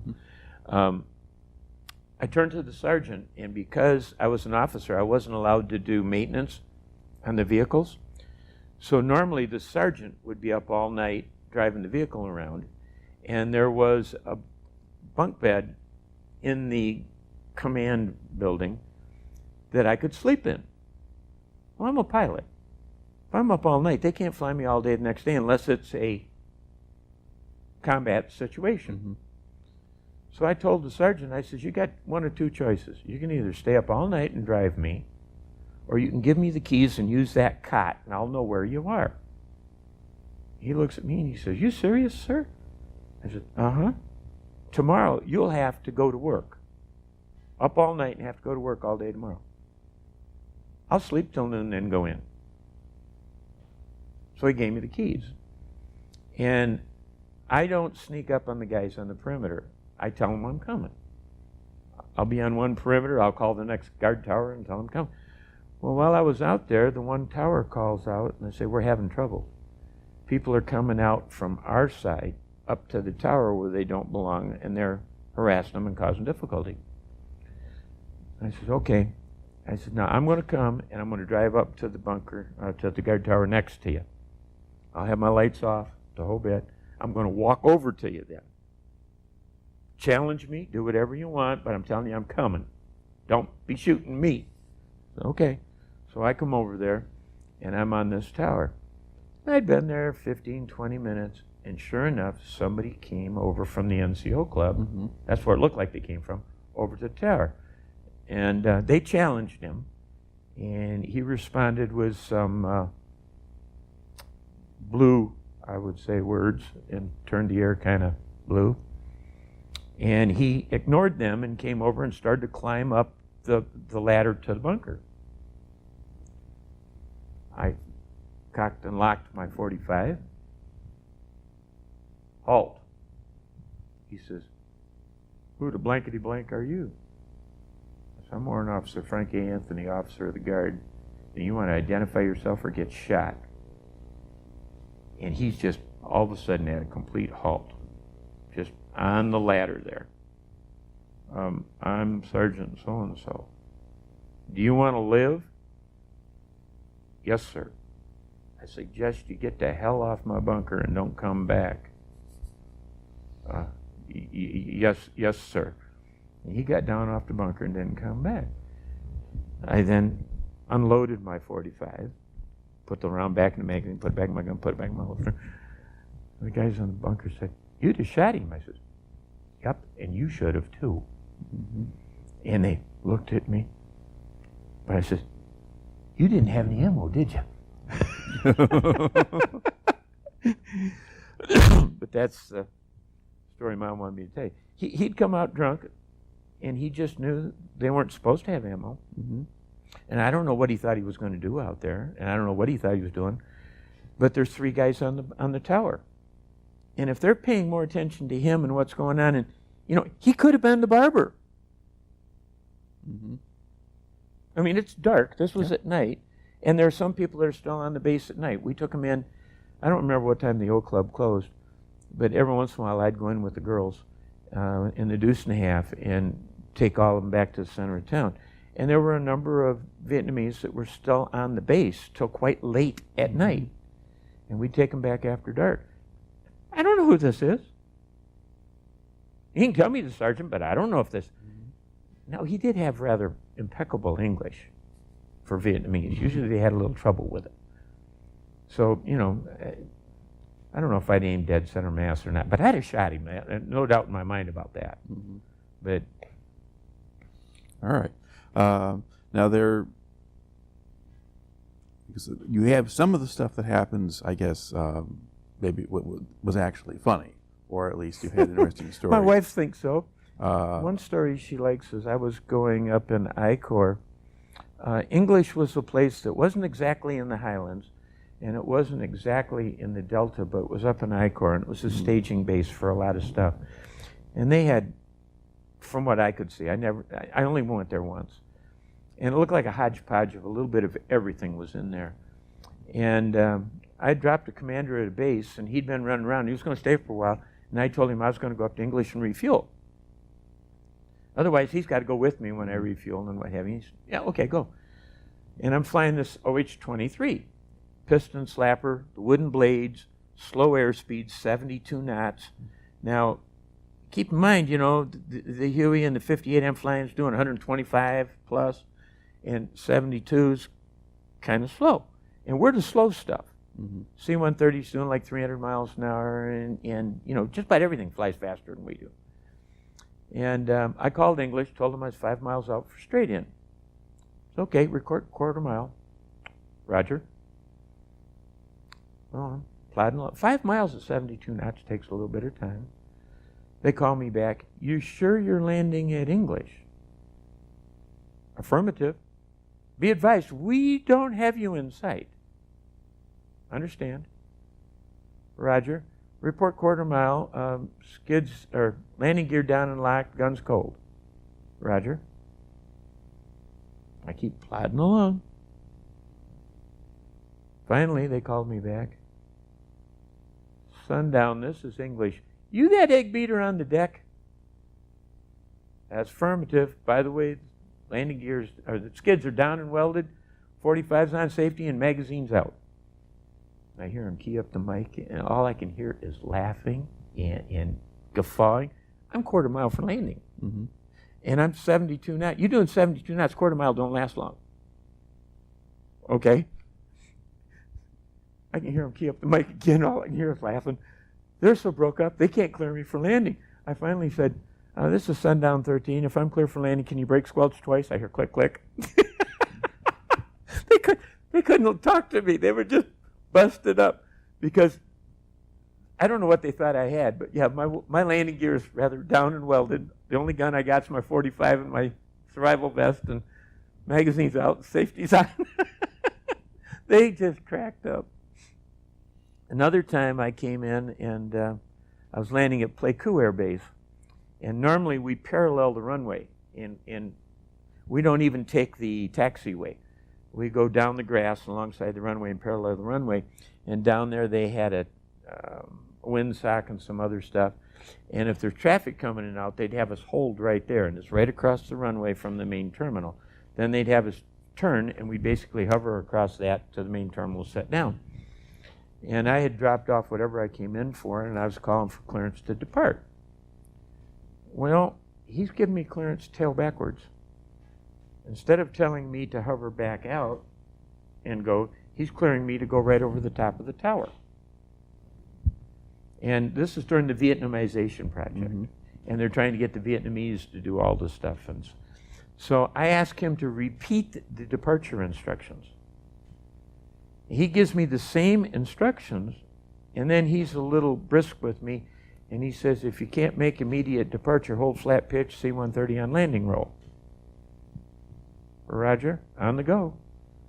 And I made max performance takeoff, went straight up, went right over the top of the tower, cleared top of the tower by, I don't know, 3-4 feet, because I'm not, and I'm not worried about it, because right behind them on the Air Force Base is 71st Evac. And I know how to low level out of there and clear their area and the whole bit. And I know Moore had cleared the tower and was getting into 71st evacs area, and he's got to clear me for QSY, or frequency change. And he comes back and he says, Sundown's Pleiku Tower in the future, if I give you that instructions, you can disregard. Another time I was down at Phuket, and that's on the coast down by Quy Nhon, and we had, again, why they were down there, I don't know, but we had down there 2nd and 72nd, and they had 8 inches and 175s, big guns, sitting right on the edge of the Air Force Base. And I'm going into there, but you got to call the Air Force Base and tell them, because you're under their control zone. I'm flying underneath them. And as I'm coming into land, I hear the tower, and this is Vietnamese, clear an L-19 Bird Dog to take off on runway, say 18, and he clears the C-130 to take off 36. That's opposite ends of the same runway. So somebody calls the tower and advised them that they'd cleared aircraft to take off on the runway opposite ways. And the tower comes back and goes, oh, you all be careful out there, you hear? So the C-130 calls the L-19 and says, you take off. So he takes off because his prop wash and that's not going to cause the C-130 any difficulty when he takes off afterwards. But it was funny because just one of those things that happen. And now was Phuket, was that, there's a place where there was like an orphanage that you went to? Was that there, or Vung Tau? Or? No, there was a, down at Phuket on the South China Sea, it was south of Phuket, there was a leper colony we used to go to with the chaplains. And that was one of those places like Vung Tau that was really strange, because you got down there and while we left somebody with the aircraft, we never had to really worry about it. Matter of fact, we took a bathing suit and went swimming in the South China Sea because it was right on the water's edge. And we'd go swimming. It was run by the Catholic Church, and it was a place where you could literally eat off the floor. I mean, I never saw a place before or since that was as strack or as clean or as sparkly or as whatever. And we went down there, maybe 2 or 3 times a month. I took the chaplains down there. You know, first time you go down, you're real skeptical about it because you're not at a military base and you're kind of middle of nowhere and you're kind of whatever. And you got a long ways you can see down the beach. And I mean, it was in a location where you weren't really worried about getting surprised right away. And they never had any trouble with the Viet Cong. And it was a place where, yeah, you let down your guard, but you don't want to let down too far, if that makes sense to you. But no, we take our bathing suits down there and go swimming. And that's the only place, other than going for church conferences down there, that I remember actually swimming. And we actually had a swimming pool that they completed while I was there at 52nd Group Headquarters. And even in those 23 days when I was just sitting around, I didn't go swimming. I mean, I don't know why, but just didn't. Okay. Church conferences, was this for the chaplains or you, or what was that? Well, I'm a Mormon, and the church has quite a bit of pull. And we had an in-service conference quarterly, and if we wanted to go, they had to let you go. But they're not, your commanders and the people aren't going to tell you. So the chaplains come back to me, and they said, you're LDS? I said, yeah, I'm LDS, Latter-day Saint. Name of the church is the Church of Jesus Christ of Latter-day Saints. Right. So we go by LDS. And he says, you're LDS? I said, yeah. He says, here, you might want to see this. And I took it. Oh! And this was down at Cameron Bay. And he says, you want to go? Yeah. Well, I let my group leader know, and then I had an aircraft at my disposal for one whole day to bring in other LDS I knew that were out at outer bases that wanted to go. Because if they wanted to go, they could go. And I'm going out visiting them when I take these commanders out. Matter of fact, the joke was with some of these commanders, if we need him, we know what bunker he's in. Because I'd go visit some of the other church members out there. And I'd fly them in. We had a C-130 who'd fly us down to Cameron, sit on the tarmac and wait for us. And we'd spend that night and the next day, and then that evening we'd come back. And the C-130, they were that respectful. But you know, you got this dual thing going on again, because they got to let you go, but they don't want to let you go. I mean, when I was in basic and AIT and all that other stuff, I'd want to go to church services, and usually weren't on base. In our church, we have sacrament service, and then you have Sunday school, and then we have priesthood, so it's 3 hours. And then you got to travel there, and you got to travel back, and I'd get back. And most other Protestant services or Catholic services is maybe an hour, and you got travel time back. So I can't prove I got more KP and more guard duty than other people, but I have my deep suspicions because they didn't want to believe me. But not only that, I don't know if I mentioned to you before, but one of my R&Rs I took in conjunction with an area Far East Servicemen's Conference, which ended up being held at the base of Mount Fuji. And I went there to that conference, and then spent the rest of my R&R that time. I went down to Osaka, Japan. The World's Fair was at Osaka, and it was nice enough to go with a couple of other church members. So I ain't worried about some guy trying to bring a gal into our hotel room in the middle of the night, and had that happen before. You know, you share a room with Lieutenant so-and-so, and in the middle of the night you got extra company. Didn't have to worry about stuff like that. It was kind of nice. So we went down there and did that. But again, that was something, if you wanted to go, they had to set up your R&Rs and make room for you so you could go. But they weren't telling you. I mean, you had to know about it. And because I was flying the chaplains, because my guys weren't interested, I had insight to some of that stuff. And Now, that gets me into a couple other questions. One of them is, where would you take the chaplains to, or what would they be doing? Anything and everything. I mentioned Fire Base 6 before, where we brought in a bulldozer level up top, took them up to Fire Base 6. Matter of fact, that runs into another story down there. That day that I'm referring to, one of the guys came out and says, "Can I take the chaplains?" I'm looking and going, "Yeah, what's up?" "Well, they ain't got nothing for me to do. I want the flight time." And okay, so he took my aircraft, and he took the chaplains. And he went up to Firebase 6 with him, and he's up there for a while. And Firebase 6, top of this mountain. So the cotton field from the clouds ended up below. And he's looking at the weather, and he goes, "This ain't good." So he goes over to the Protestant chaplain, and he says to him, he says, "If we don't leave here before long, you're going to have a long time to do whatever you want." He says, "The weather's changing, and we got to go." Protestant chaplain says, "Okay, go start up the aircraft. I'll tell Father." So he goes over and he starts up the aircraft, and the Protestant chaplain comes, and they're waiting, and Father ain't coming right away. And finally, Father comes, and he's got a shawl over his neck and a chalice under his arm and some other stuff. And you can tell he didn't put everything back in his box he's got that he travels with. And he's coming back. He says, "Son, put sense headphones." He says, "Let's go before the Lord finds out what I did to the Mass." So they leave, and they're coming back to our base. And we had a one-eyed Charlie.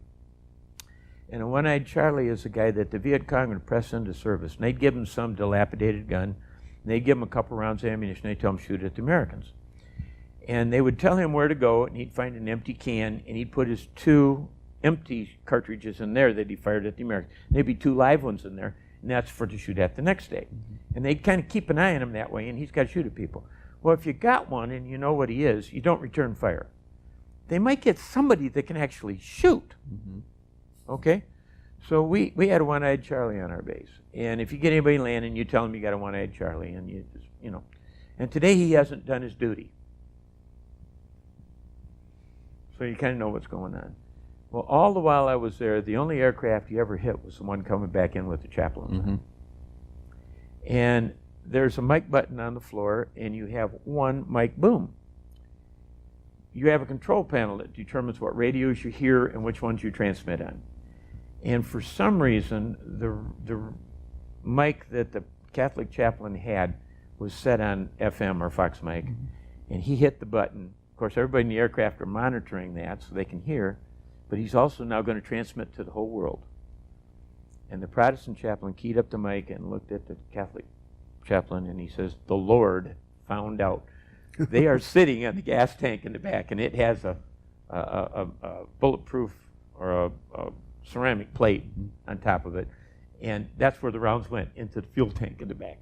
Both rounds hit the fuel tank, and it's a self-sealing tank, so it dripped a little bit afterwards, but didn't really leak. Matter of fact, they came over there with a crane and a flatbed and picked it up and put it on and took it over to the place to change the tank and that. But that's, now he just did this over the air on a frequency we use for our landing field. So for the next month or two, you get an aircraft coming through, and they're coming out of Pleiku, and they're coming up our way, and they'd call, Artillery Hill, this is Gunslinger 5-5, we'll be coming through your control zone going up the road to Khantoum. Are we clear? Gunslinger, this is Artillery Hill. Guns are cold, and we have nothing on the field. Feel free. So we're telling them we got no traffic on our airfield, and the guns on top of the hill aren't shooting anywhere. Do your thing, you know. And then they'd come back. By the way, what'd the Lord find out? We'd get that comment for about a month or two afterwards. All right. Let's see. I guess you had some more things that sort of having to do with sort of civilians and things. You've got one with some kids at the rice paddies. Or I was going up to Ben Het, and a lot of times when we go into a base, you don't go in and just land. You go up and you circle the base first, and then some of the bases, if the place is hot enough or whatever, we'd literally do a little corkscrew in instead of doing a long, shallow landing. And this day I came in and I circled the base, and the Mountain Yard kids were out on the rice paddies. And they're Mountain Yard kids. First off, nobody else is up there, but not a stitch on. And they got these long sticks, and they're like tapping the rice paddy dikes ahead of them. And what in the world are they doing? Now, I've seen the little kids before throw a ball into a minefield and have their dog go get the ball, and they walk where the dog went. They want to go somewhere, and this minefield's in the way. And these kids just grow up with that. And I was thinking, mines on the, but they're too close with the stick, and everything I could think of wasn't making any sense. So what are they doing? And I got in there, and I said something to the special forces that are on this base. And he says, oh, they're hunting for rats. I says, they're what? He says, they're hunting for rats. He says, when a rat runs, if they stir up a rat on the rice paddy dike, they'll beat it with that stick. And they'll pick it up and they'll pull the skin apart at the inside of the back legs, and they'll eat it raw out there on the rice paddy dike, won't bring it back. I said, you gotta be kidding me. He says, no. Well, I remember another time before this, I'd been on the same base, and I was at the mess hall, and I'm looking out the back door, and these Mountain Yard kids are all standing back there, but they're a good distance away from the mess hall, where there's a walkway. And unlike the kids on the street corner here, they're not grab-assing and fooling around and joking and stuff. They're just standing there like there's something really special to see at the mess hall. And I keep looking at them like, what are they doing? So finally I said something to the Special Forces guy in the mess hall. I said, what's with the kids? What's going on? Oh, them? Here, I'll show you. He walks out the back of the mess hall with me, and he said something to him in the Mountain Yard, and all you saw was butts and legs sticking out of trash cans. They were sitting there waiting for permission to get into the trash. My wife earlier was talking with us, and I made the comment that while riding through some of the Vietnamese villages and stuff where I went, on several occasions I had my chauffeur, for lack of a better term, keep asking me, you got your watch? Yeah. Ask me, you got your watch? Wait, yeah. And finally I asked him, what's with this? He said, well, you slow down, you give them the kids candy. He says, they'll take the watch off your arm. I go, oh, okay. The Mountain Yards were just the reverse. We could literally drive a Jeep into the middle of one of their villages and leave it. I mean, we'd lose the gas can driving through these Vietnamese villages off the back of the Jeep. They used to take the gas can off before we went through and put it on the inside. Slow down, they take the gas can off the Jeep. Anyway, you drive one into a Mountain Yard village, you could leave it, come back a month later, they may have washed it and polished it, but it's still sitting there and nothing's removed. You tell them they can have it, and before you're through talking, the thing will be totally disassembled and gone. They know it belongs to somebody. Mm-hmm. It ain't theirs. They don't touch it. I've seen them injured, and there's an American sitting next to him, and it's monsoon, and he's shaking. And I've seen injured Montagnards lean up against the American to help keep him warm. Never asked, never nothing. And they're hurting. I've seen aircraft that, well, I mentioned going down through the Idrang Valley one day, and I was lead aircraft, a bunch of them behind me, and they got raked with 50 caliber fire. And I followed them all over to the base and that. And we're trying to get guys that are injured off the aircraft and that, and there's only, MASH is nice and everybody comes out, but when you got 4 or 5 aircraft all trying to land and people on them and you're trying to get them all off, and one Montagnard, his jaw was broken off. I mean, it's hanging down like a waddle on a turkey. He ain't even moaning.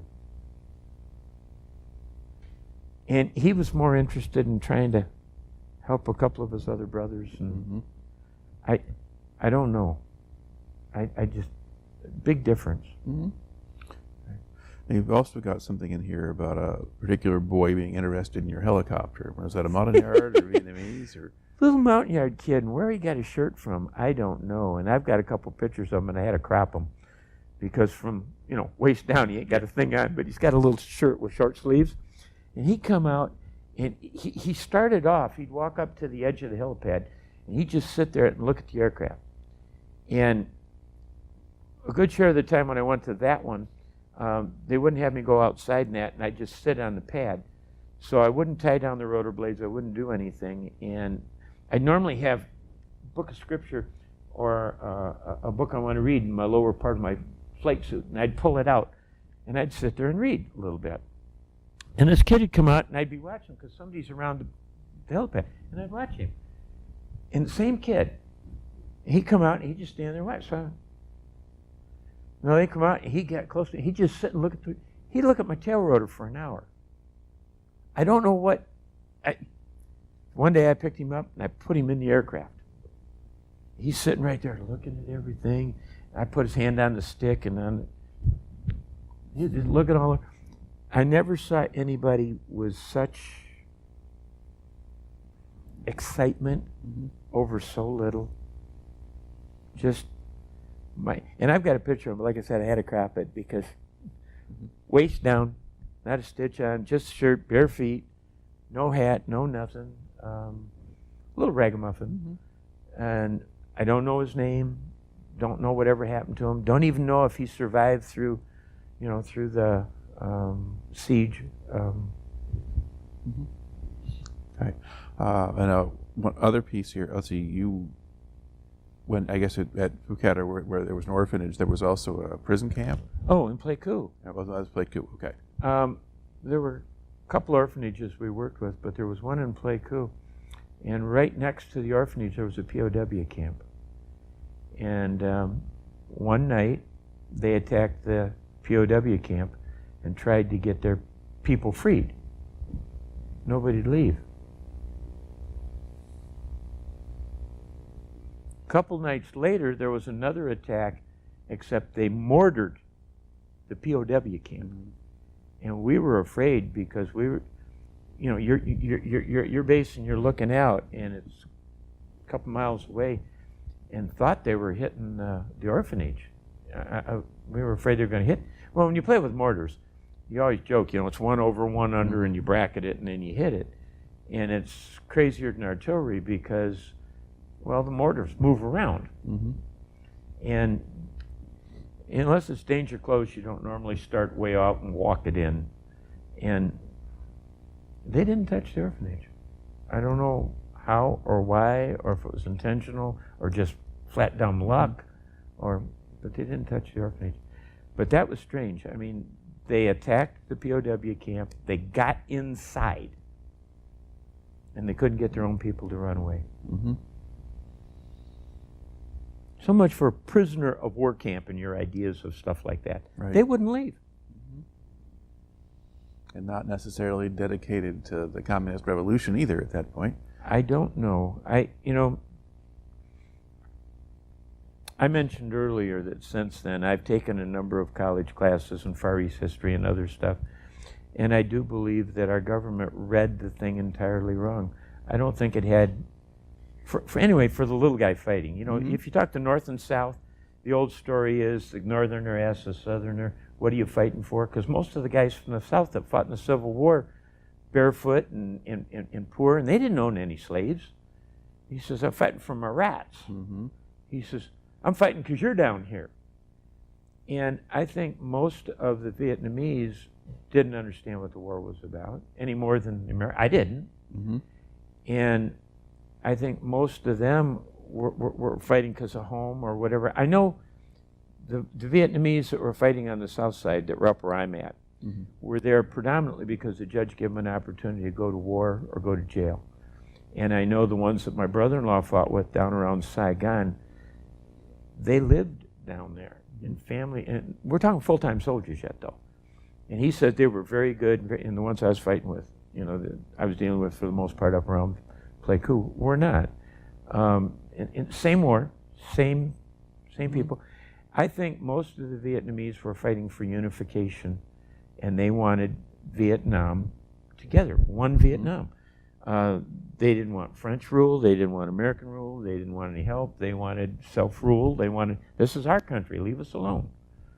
And I think that's what they were, and I think that's probably part of what went on here. You're talking about being dedicated to communism. I don't think they could tell you what communist was, much less spell it. Right. Okay. Another note here that we have king bees and betel nut. Well, that's not all connected, but okay. Two different things. All right. Yeah, we were talking about them not fighting and about going out to the field and getting caught in trouble in that. King bees was a CH-34, which is, if you think of the old Marine helicopter you see in Vietnam, has a rotating motor down in the corner. It has a rounded front piece down. Pilots were way above the cargo compartment. King bees had 34s, and they were Vietnamese. And on several occasions, we had run-ins with king bees, and none of them were anything I'd want to write home about.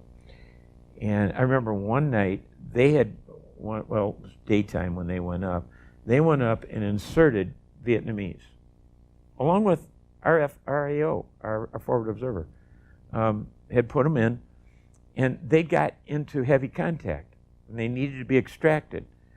And they were sending a bunch of Hueys up to extract them. And I was heading up that way, and I'm in my 58, and the Hueys are going up in formation to go up and try and get them out, and king bees are coming down. And we got this common freak for artillery we talked about. So they hailed king bees, and king bees come back on the radio, and they says, hey, your people are in trouble. We're going up. Where are you guys going? Oh, we go home. Nighttime, we go home now. Their people were in contact, and we were going up to snatch South Vietnamese out, and these guys are going home. Another time, they were down at Pleiku Air Base, and I mentioned how we had to cross the runway to get in and out of there, and there was a king bee sitting on the VIP pad right in front of the tower, and he called for departure instructions. The tower told him, hold flat pitch, C-130 on landing roll. And he says, my country, I go now. And he just picked up and went right across the runway. The C-130 that was landing, he aborted his landing and gunned it, and, you know, like a touch and go, and went around again and came back. And I'm going, oh, you gotta be kidding me. It was just, betel nut. You know what betel nut is? I do. But yeah, very few people here do. I gather it was a bit addictive, a bit of a mild narcotic. Like in Iraq, they have trouble with khat. There were a number of things in Vietnam that were easy to get. None of our guys played with betel nut, but every once in a while you get a mama's son and she'd smile at you, her teeth would be all absolutely black. Betel nut would stain their teeth, and they'd chew betel nut, and it's just something that you never see here. But if you're seeing stuff about Vietnam and you see a group, you're going to get somebody in there that's got all them black teeth. Mm-hmm. And that's beetle nut. That's Oh. All right, no, just a thing. And then you've also got something here about Mama San and a tiger. yeah. I don't even remember which base that was.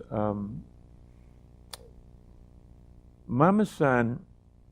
Well, we talk about a housing shortage here. You know, a big house, maybe 8 foot square for the mountain yards, and they built them on stilts, and then you have a ladder you put down, and 8 by 8 probably was a multi-generational domicile, and one of Mama San's duties would be to bring in the ladder at night, and for whatever reason Mama San didn't bring in the ladder, and in the middle of the night a tiger walked up the ladder and bit Mama San in the arm and actually bit the arm off.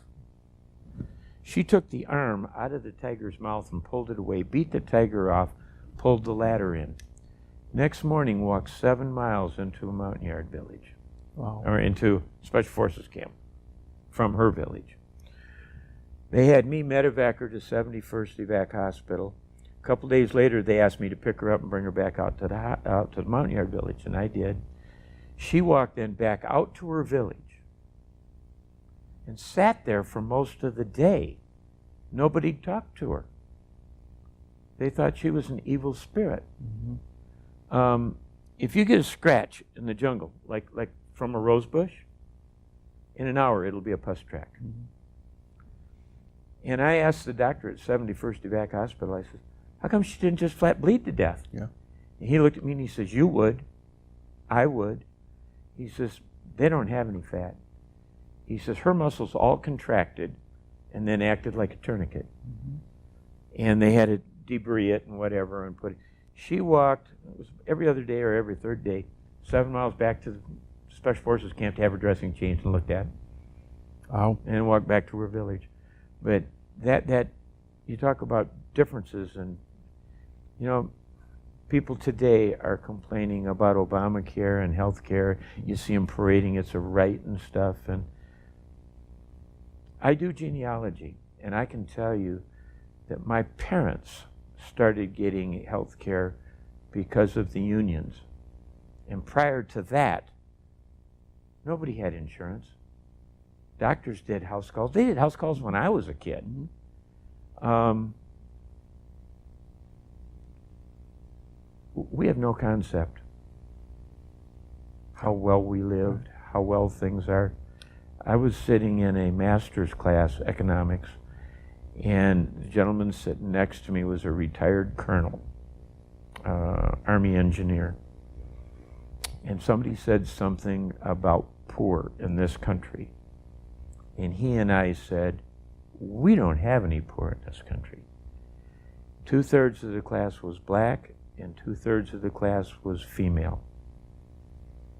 And the class went ballistic.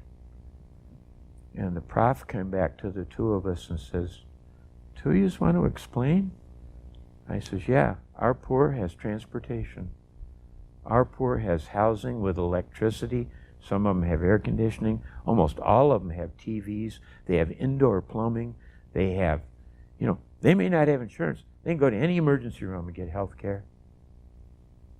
I says, they live better than the top 10% do in any third world country I've ever been in. We have relative poor. They're poor relative to the rest of us. I'll give you that. But poor? No. Okay. Now, one other actually dimension of sort of cultural difference and so forth. We talked about R&Rs. You had the one where you went to Japan. Where else did you go? I went to the Philippines, and that was in conjunction to something else too. And that was early in my stay in Vietnam. I've always had an interest in outdoor survival, backpacking. I mountain climb. I cross-country ski. But when I cross-country ski, I take my pack with me, and I don't come back for a couple days. They sent me to the Philippines to go through jungle environmental survival training at Subic Bay. By the way, it's still there.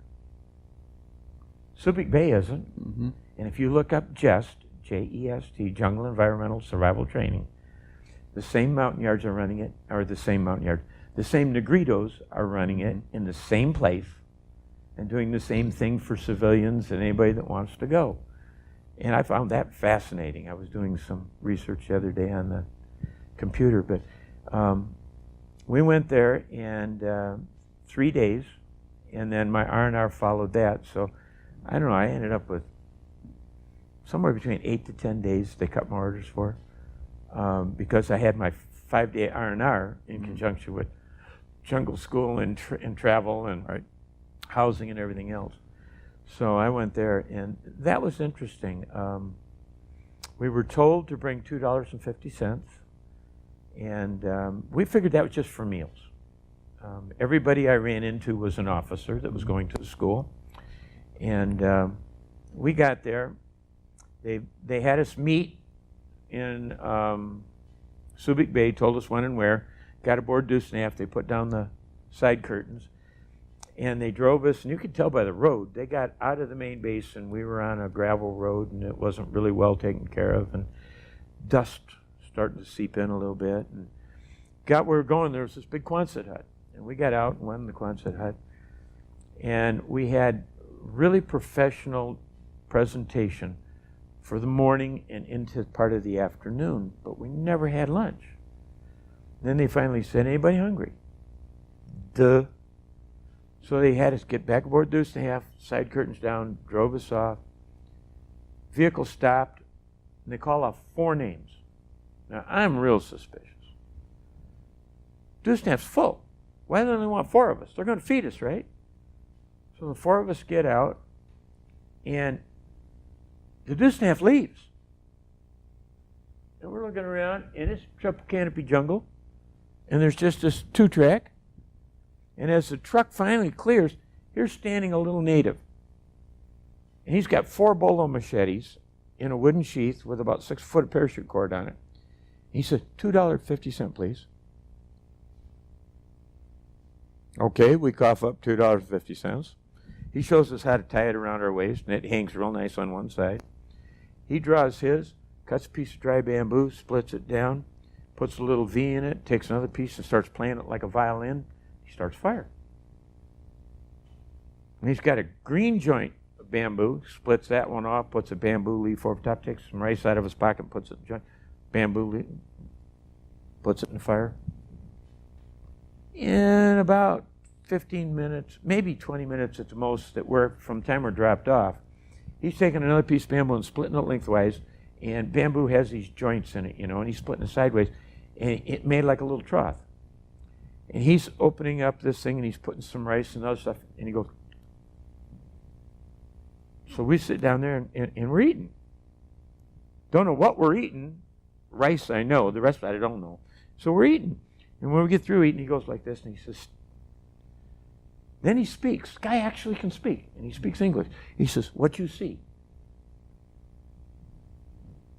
Well, you know, pilots aren't usually off the farm.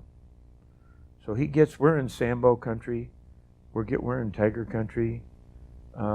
He gets some strange answers. And then he looks at us, and he points again, and he says, look again.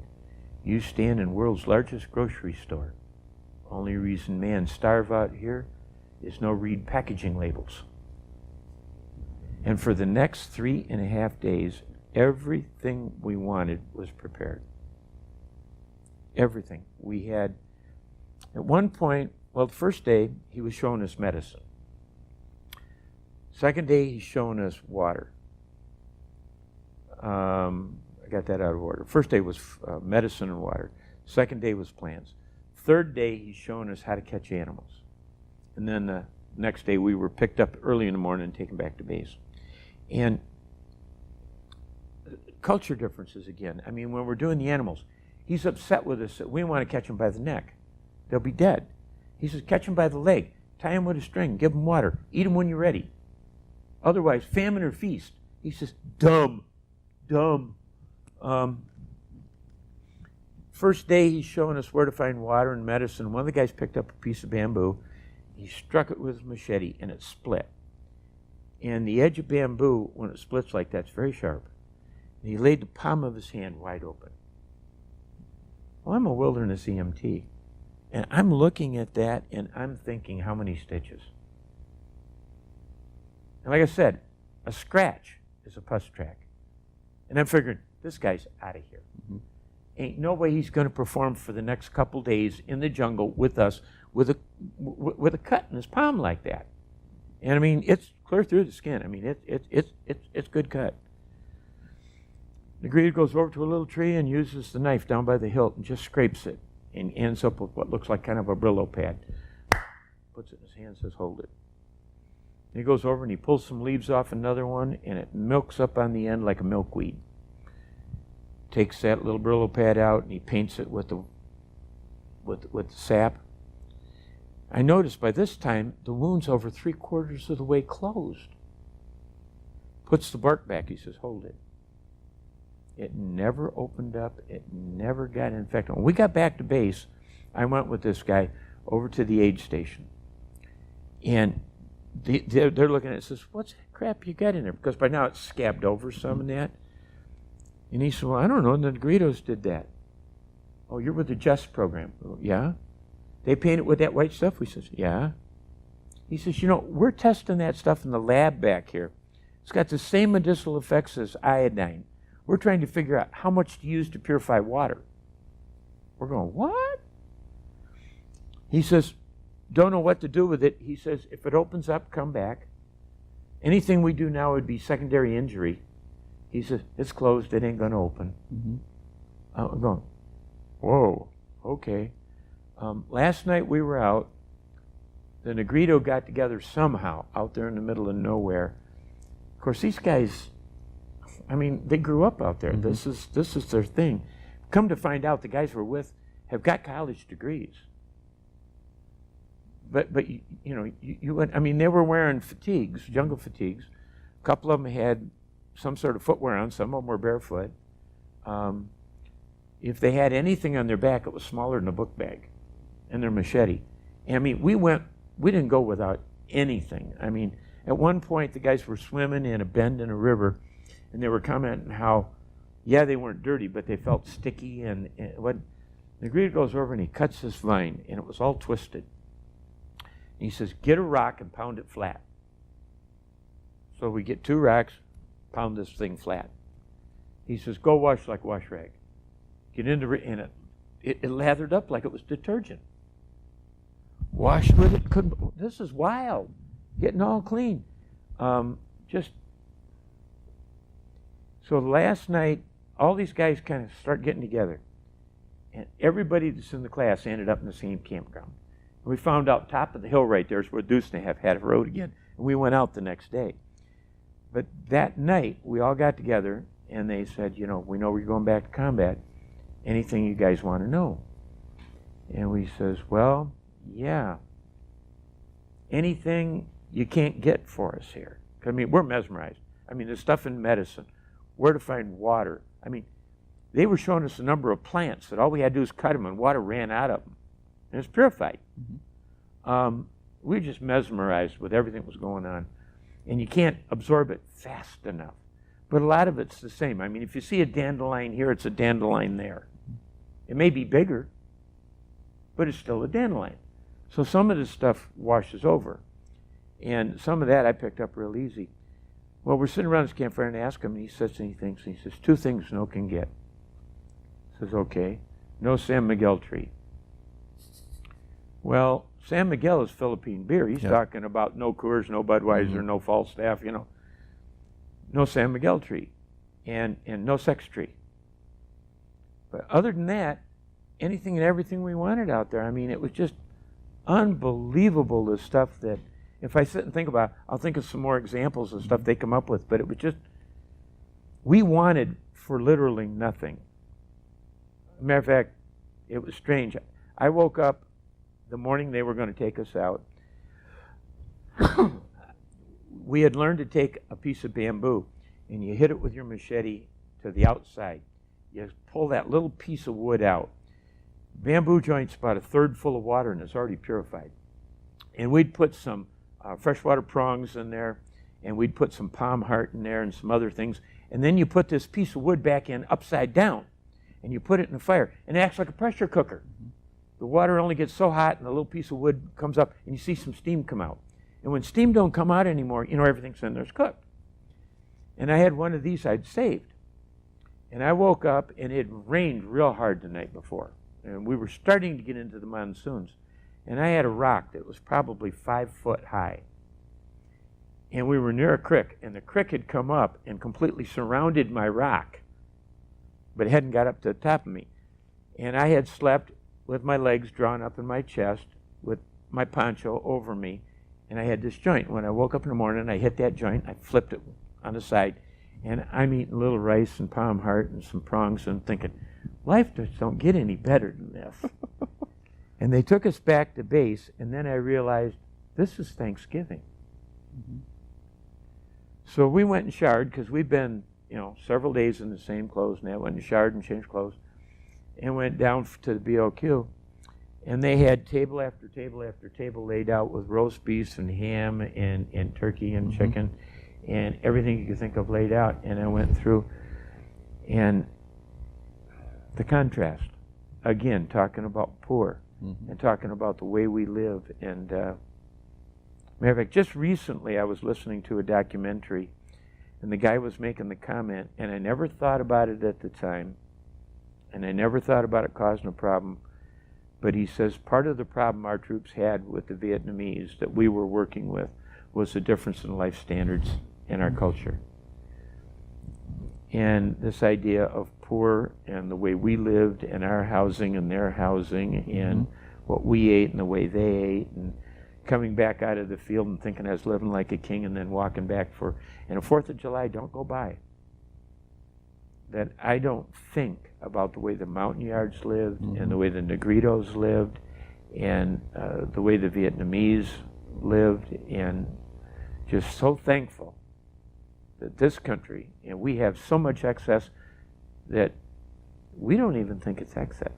I mean, it just all the road. All right. Now, did you have another R&R in there? Or actually, before we get to that, actually, so you go back, you're at Subic Bay, you have Thanksgiving dinner and so forth, but did you then have a few days at Subic Bay before you left, or? Actually, we flew into Clark. Okay. And then we were overland to Subic. That was a shocking experience, too. You've been in the military long enough, especially in combat, you learn to sleep whenever you get a chance to sleep, and you learn to eat even if you're not hungry, even when there's a chance to eat, because, well, you don't know what's going to happen.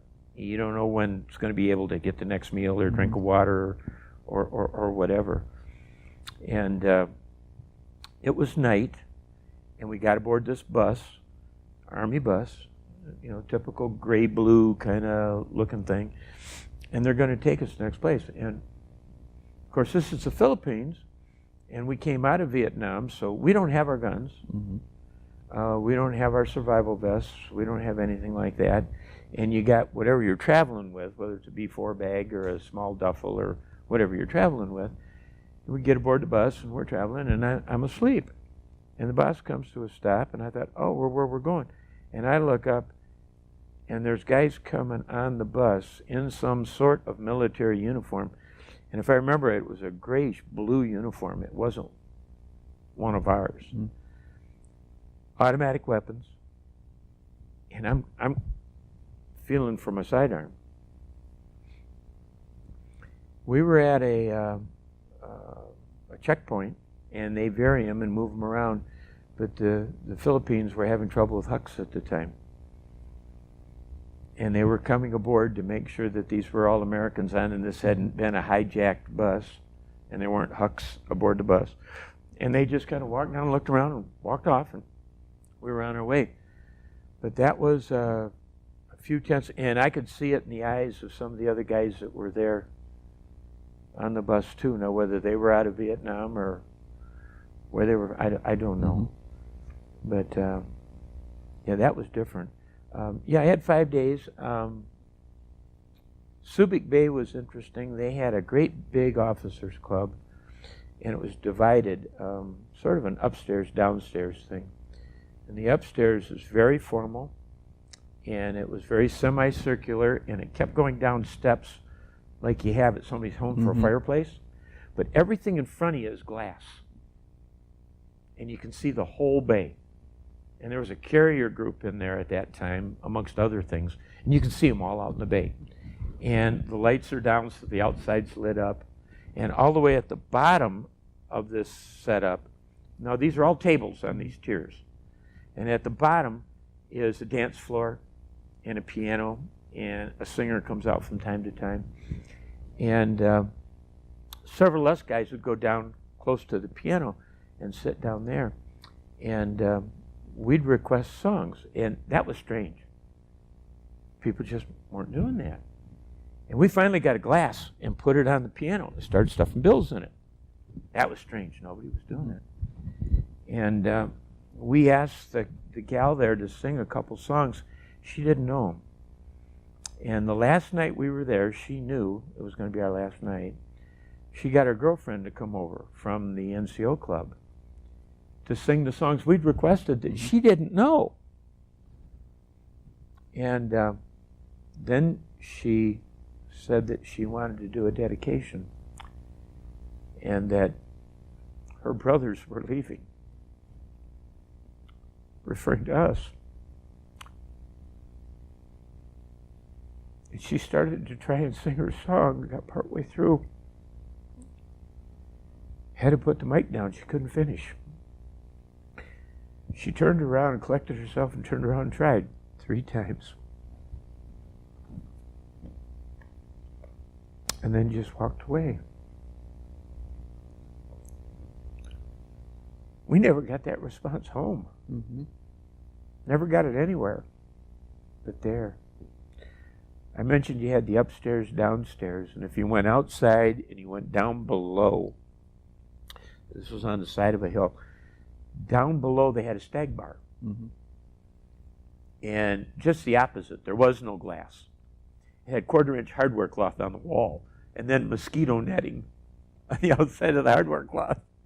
And you walk inside, and I think there were 2 tables, and I don't remember how many stools, but there couldn't have been more than 4 stools in the entire place.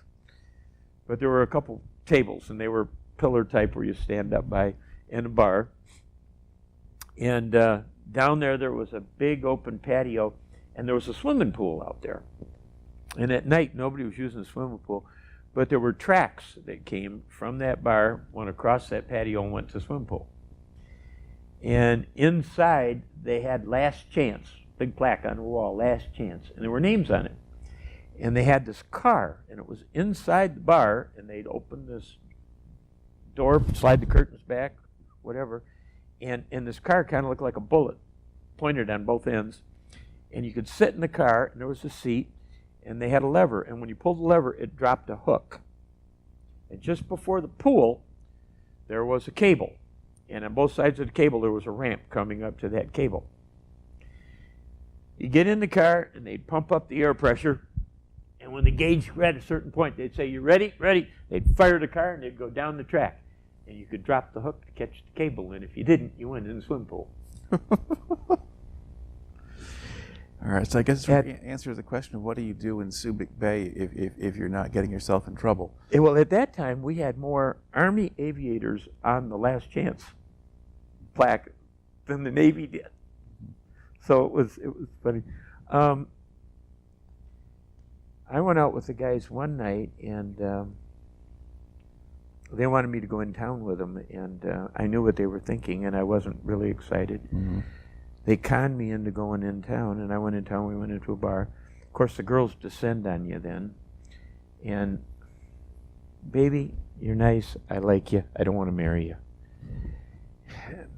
I don't know if it was resonating, but then somebody else came in the bar, and she didn't really want to be with him, but he was buying her drinks. The 2 guys that were with me, the 2 gals that were with them, I says, "What's the deal?" And they said, "Oh, he weirdo. He likes to hurt girls. He burns them with cigarettes and stuff." And I says, "What? Well, why doesn't she just leave him alone?" "Oh, he buys her drinks. She's got to stay with him." "What?" "Well, that's the bar rules. That's the way things go." Now, she wasn't really getting a drink. She's getting tea. It looks like a drink, but it's not, you know. And I got to check my drinks because I can order an orange juice and I'll get a screwdriver. And I got to be real careful what I'm getting because I don't drink. And you tell them what you want, but you don't get it. And so finally I just said, 2. And the bartender looks at me, 2 drinks for her. So she had to come over and sit with me. And I kept buying her drinks until he left. And then I just told her, sorry, babe, you know, I'm not interested. Well, they stayed there till the bar closed, and the girls left with us, and we're walking down the street. And these guys want to take these 2 gals to the hotel, and ain't interested. These 2 ain't going to go unless she goes. Guys, come on, you're digging me in. I don't want this trash. Mm-hmm. So we end up at the hotel. I tried getting 2 rooms. Can't get 2 rooms, so I get 1 room with 2 beds. Told her, you stay there, me stay here. Savvy? She woke me up in the morning, and I run her out. The following day, early in the morning, the room in my BOQ opens up. My maid's letting her in. She just sits there in the chair, watching me. And I'm not indicating I'm awake. I'm just... Finally, I said, what do you think you're doing? And she apologizes to me, and I didn't get my money's worth, and she feels bad. And I'm going, what? And I figured somebody's going to try and take me for a ride. But she ends up being a #1 genuine article. Mm-hmm. So I used her for 2 or 3 days.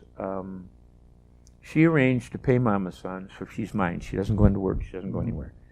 And she was my guide around Subic Bay.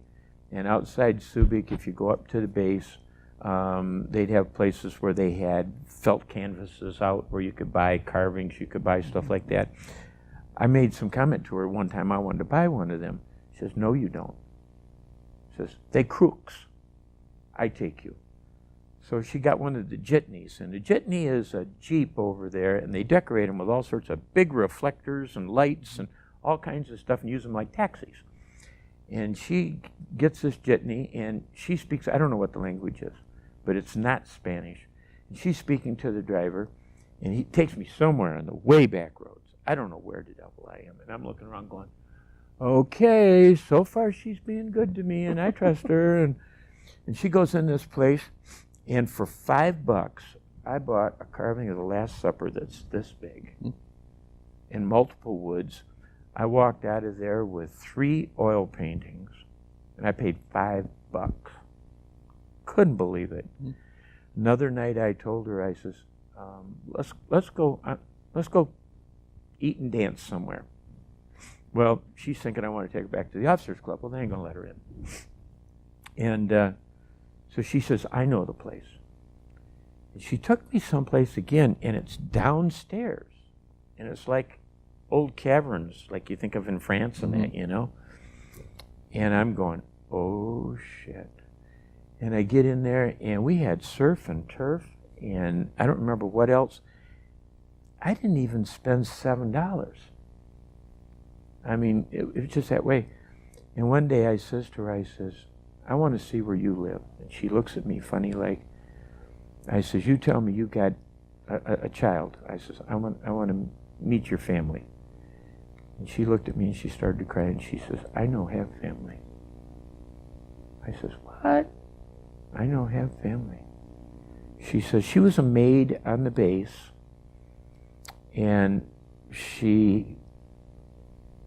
there was a specialist there, E4, that she fell for, and he said, if you love me, you're going to go to bed with me. And she believed that he wanted to marry her, and she ended up with a child. And he left and went back to the States, and she got left.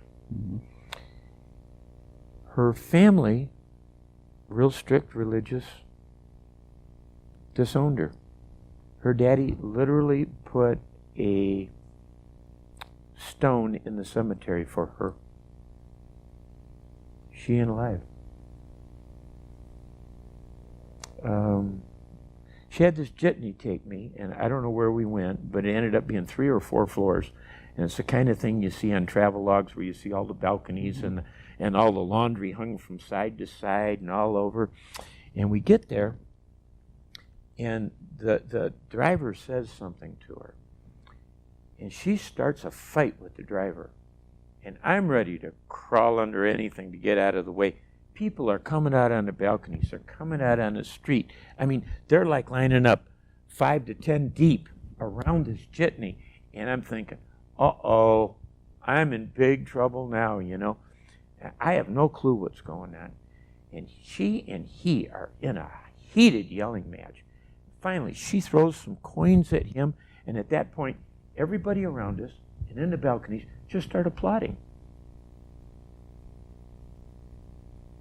And her name was Amy.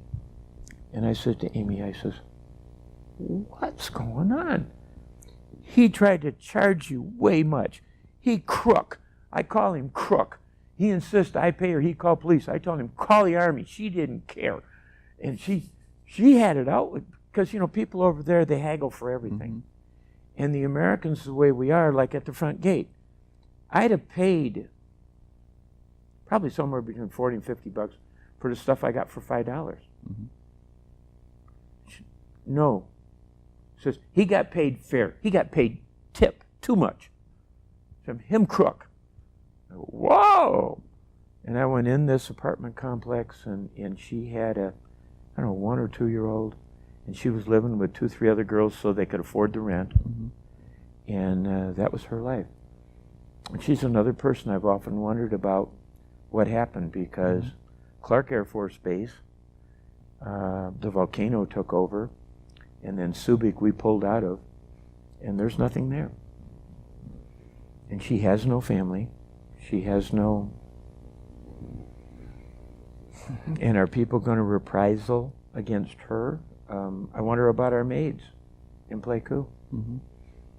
Was there reprisal against them because they work for the Americans? Okay. I don't know. All right. Now, we've been running here for about 3 hours. So you want me to do it again? Well, you have other. Well, I think what I'd like to do here. I mean, we've actually worked pretty well through the list of things that we had out of Vietnam between the first session and this one. We've covered a wide range of experiences that you had out there, and then you've also mentioned that now, when you finally got short, your commander basically wouldn't even let you fly. So you had kind of a quiet time there. Well, I think he was worried. I mean, I'd done a tour and a half, back to back, in country, and everybody else is there for a year, whatever. Special Forces do a 6-month tour. They usually do 6 months and rotate it out and come back for 6 months and rotate it out. And I'd been there for 18. And I'd been made the executive officer of the aviation company and making all the briefings. And I don't know if he knew I flew the little girl to the Mountain Yard Village. I don't care if he does or not. I know he doesn't know I snapped Alert Patrol out. They knew something because I brought in and showed you. They gave me the award of the Red Banana. Doesn't mean anything to anybody before or after, and nobody else will probably know. But artillery colors are red, and bananas grow predominantly in the highlands. And they had come up with this award they gave once a month from the group headquarters to the officer that they thought was the most valuable player, like a VIP award. And they always gave it to an artillery-rated officer. I'm a warrant. I'm not an artillery-rated officer. I'm not in the artillery branch. They gave it to me. I mean, I went up to the old man's briefing like I did every morning, and there were times when they gave away, good term, they presented medals. And I have a drawer full of them because my mother rescued them out of the trash. And I don't think anything of any of them I've got, not a one. The award of the red banana, I had no clue it was coming. I had no idea what was going on. Again, it was a typical, everybody stand up, attention to orders. And he started reading it, and they ordered me to the front. I had no clue.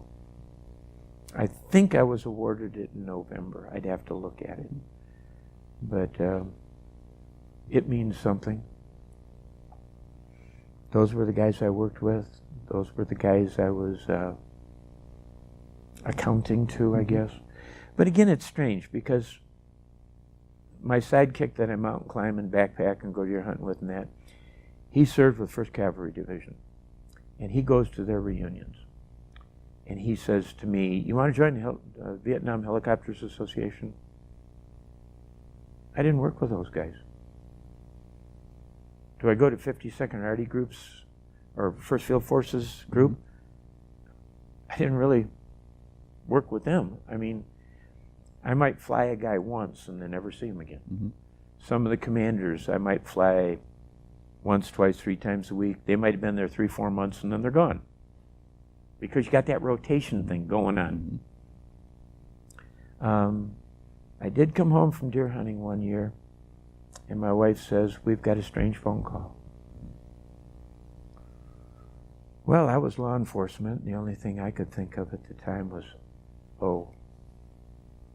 time to keep the scatter gun loaded and make sure the dog's taken care of. And she says, no. She says, told me to tell you it was Sundown 13 Alpha. And I looked at her and I says, who? Couldn't believe my ears. Our mechanics decided to add Alpha to the end of our call signs. This was my mechanic. My mechanic, again, was a misfit. I guess that's what I was. He, a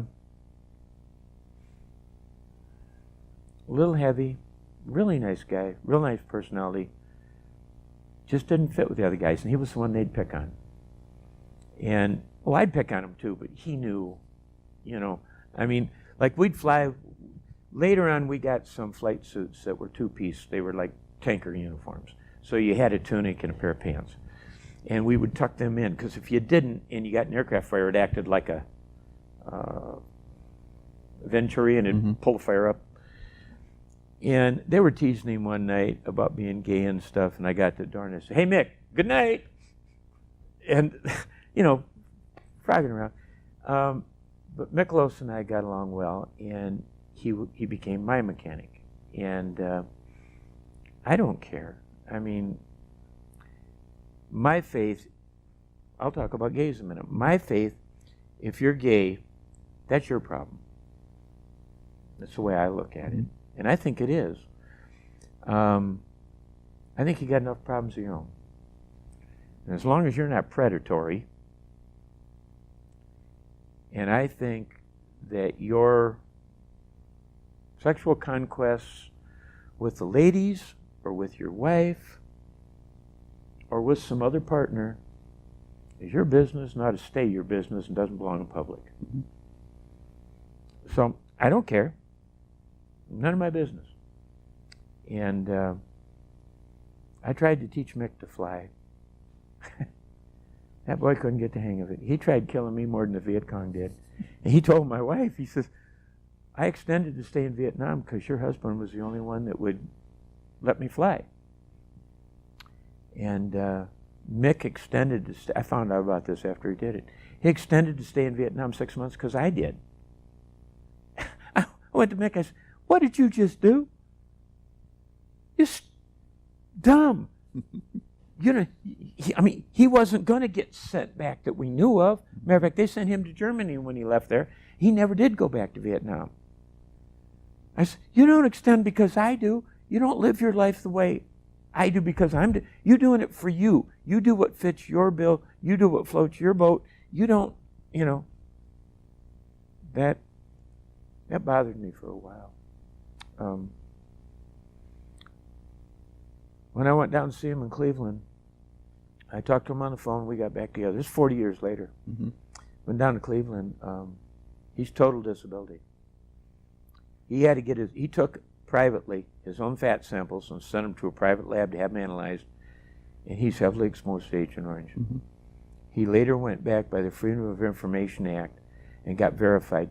They sprayed the hill in Pleiku that we lived on 6 times we were there. Mm-hmm. Forget the free fire zones where nothing grows for 1,000 yards, where they kill it with something, and we're landing in that. You know, I knew I was exposed. It didn't take a rocket scientist to tell me that some reason something isn't growing out there in triple canopy jungle. Spray the hill we lived on? I can remember when they did it, it had a sort of a urine-y, I don't know how to explain the smell. And I can remember them spraying, and I thought they were spraying for mosquitoes. It just sort of fit. Mm-hmm. I mean, rice paddies all around our base. And I thought maybe they were spraying for mosquitoes. And they sprayed our hill for some, I have no clue why. To this day, I don't know why. It doesn't make any sense. Sounds like I'm lying to you. He threw the free, they sprayed the hill 6 times while we were there. Right. And yet they asking him, do you think you're exposed? Mm-hmm. Oh, all right. I'm going to wind back around here. So you kind of got, so then was he there the full time you were there, or did they send him off after Almost you all the time I was there. I don't recall him not being there. Okay. I don't recall me being there before he was, or he being there after, or me going, you know, he going home and then I go home later. Okay. I know he extended after I did, so I think he stayed another month. All right. But why, I can tell you what, he could check out the hooches on both sides of the runway, because we start hovering and he'd end up on both sides of the runway before I took the aircraft away from him. He had fun. All right. I think we were probably at this point kind of getting to, this is about as far as I go effectively. I think we're going to close this off here, and if we've got more to cover, then we get to do another session. Well, I'll talk with my wife and we'll see if she comes up with something. You know, so much of it, I don't know. I don't live in the past. Mm-hmm. I live today. When I was on the police department, there were some guys who their whole life was when they were in high school and played football. Mm-hmm. And Vietnam was a time that I wouldn't trade it for $1 million. You couldn't get me to do it again for anything. When I came home and I went to the VFW, I was there about the 3rd time, and some guy made the crack, you're the guys that can't win the war. Mm-hmm. And I grabbed him and bent him over the bar backwards. Right. Told him he was a dumb SOB. And I told him, I said, if we're told to attack, you charge. You're told to retreat, you back up. You're told to sit and hold the ground to the last man, you sit and hold the ground to the last man. We ain't never lost a major battle. Politicians giving the damn war away, and you're blaming us? And I walked out, never been back. I went to a powwow, and it was in conjunction with Purple Heart Association up in White Cloud. And I know a bunch of them. My wife, while I was serving in Vietnam, was serving with Vista, and she was helping to organize the American Tribal Council. So we've connections on both sides. We'd taken our kids at one time up to Big Bay for a powwow. Big Bay's north of Marquette, and the road literally ends at Big Bay. And before they started the powwow, I'm going to get choked up.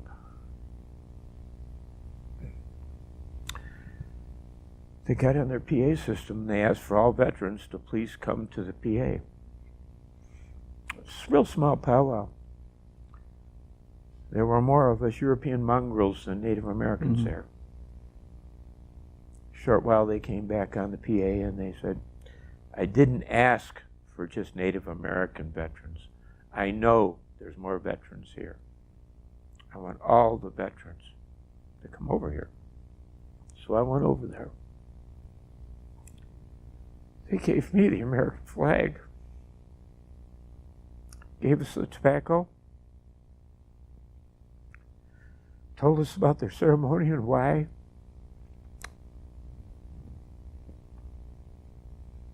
We went out and danced around, and I thought, good, this is done. He then asked us to stop and face the outside of the circle.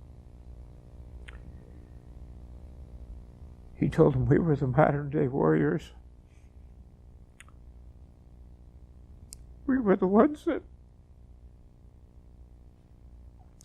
protected their freedom and their right to worship, have their powwows. They have a word for thank yous, Megwitch. Wanted them to come out, shake our hands. Tells Megwitch they had everybody come out. It would have been easier to fly into a hot LZ. I stood there, just solidly crying. This powwow, they did almost the same thing, except they didn't have everybody come out and shake our hand, which is good, because I couldn't have taken it. The guy from the VFW up there was out parading with us, and he was in TW's, the light tan uniform. That's a twill, a tight weave. And I told him it was an impressive uniform. I asked him about it. He says he was with the VFW up there. And I said, and I grew up running around through White Cloud, Fremont, Newaygo. I went to school in Ferris, lived in Muskegon. So I dated, matter of fact, gal I was engaged to lived in White Cloud. That's how I ended up getting the service. He invited me, and he told me that they met at the senior citizens, I don't know what you call it, building. Mm-hmm. So I went the first Monday of the month there, and there were like 12 guys. And their talk, first thing when they got into new business, anybody needs help. They had read the statement from the VFW that we're here to support the troops, to support our vets, to support our widows and our orphans. Does anybody need help? You know, I know from being a medic and being a police officer and served in the military, they are not going to ask for help. Mm-hmm. And these guys are going down the list of people they know in their own community. There's like 12 of them, and they come up with 6 people that really need help, and their group's going to be helping them. Mm-hmm. And this VFW's meeting, and there's no bar. You don't need a gas mask. There's a couple of them that are smoking, but I mean, you don't need a gas mask. They meet once a month to take care of their own and look after the rest, and this isn't a bunch sharing old war stories, mm-hmm. or puffing chests, or matter of fact, you got to go looking to find out. In I dare say probably half of that group are Purple Hearts. Mm-hmm. Found a group I can join. All right. I think that probably gives us a good spot to close this session on. So again, thank you very much. You have had just a tremendous amount of material to share, and hope we can arrange to get more of it in the future. But thank you. You're welcome.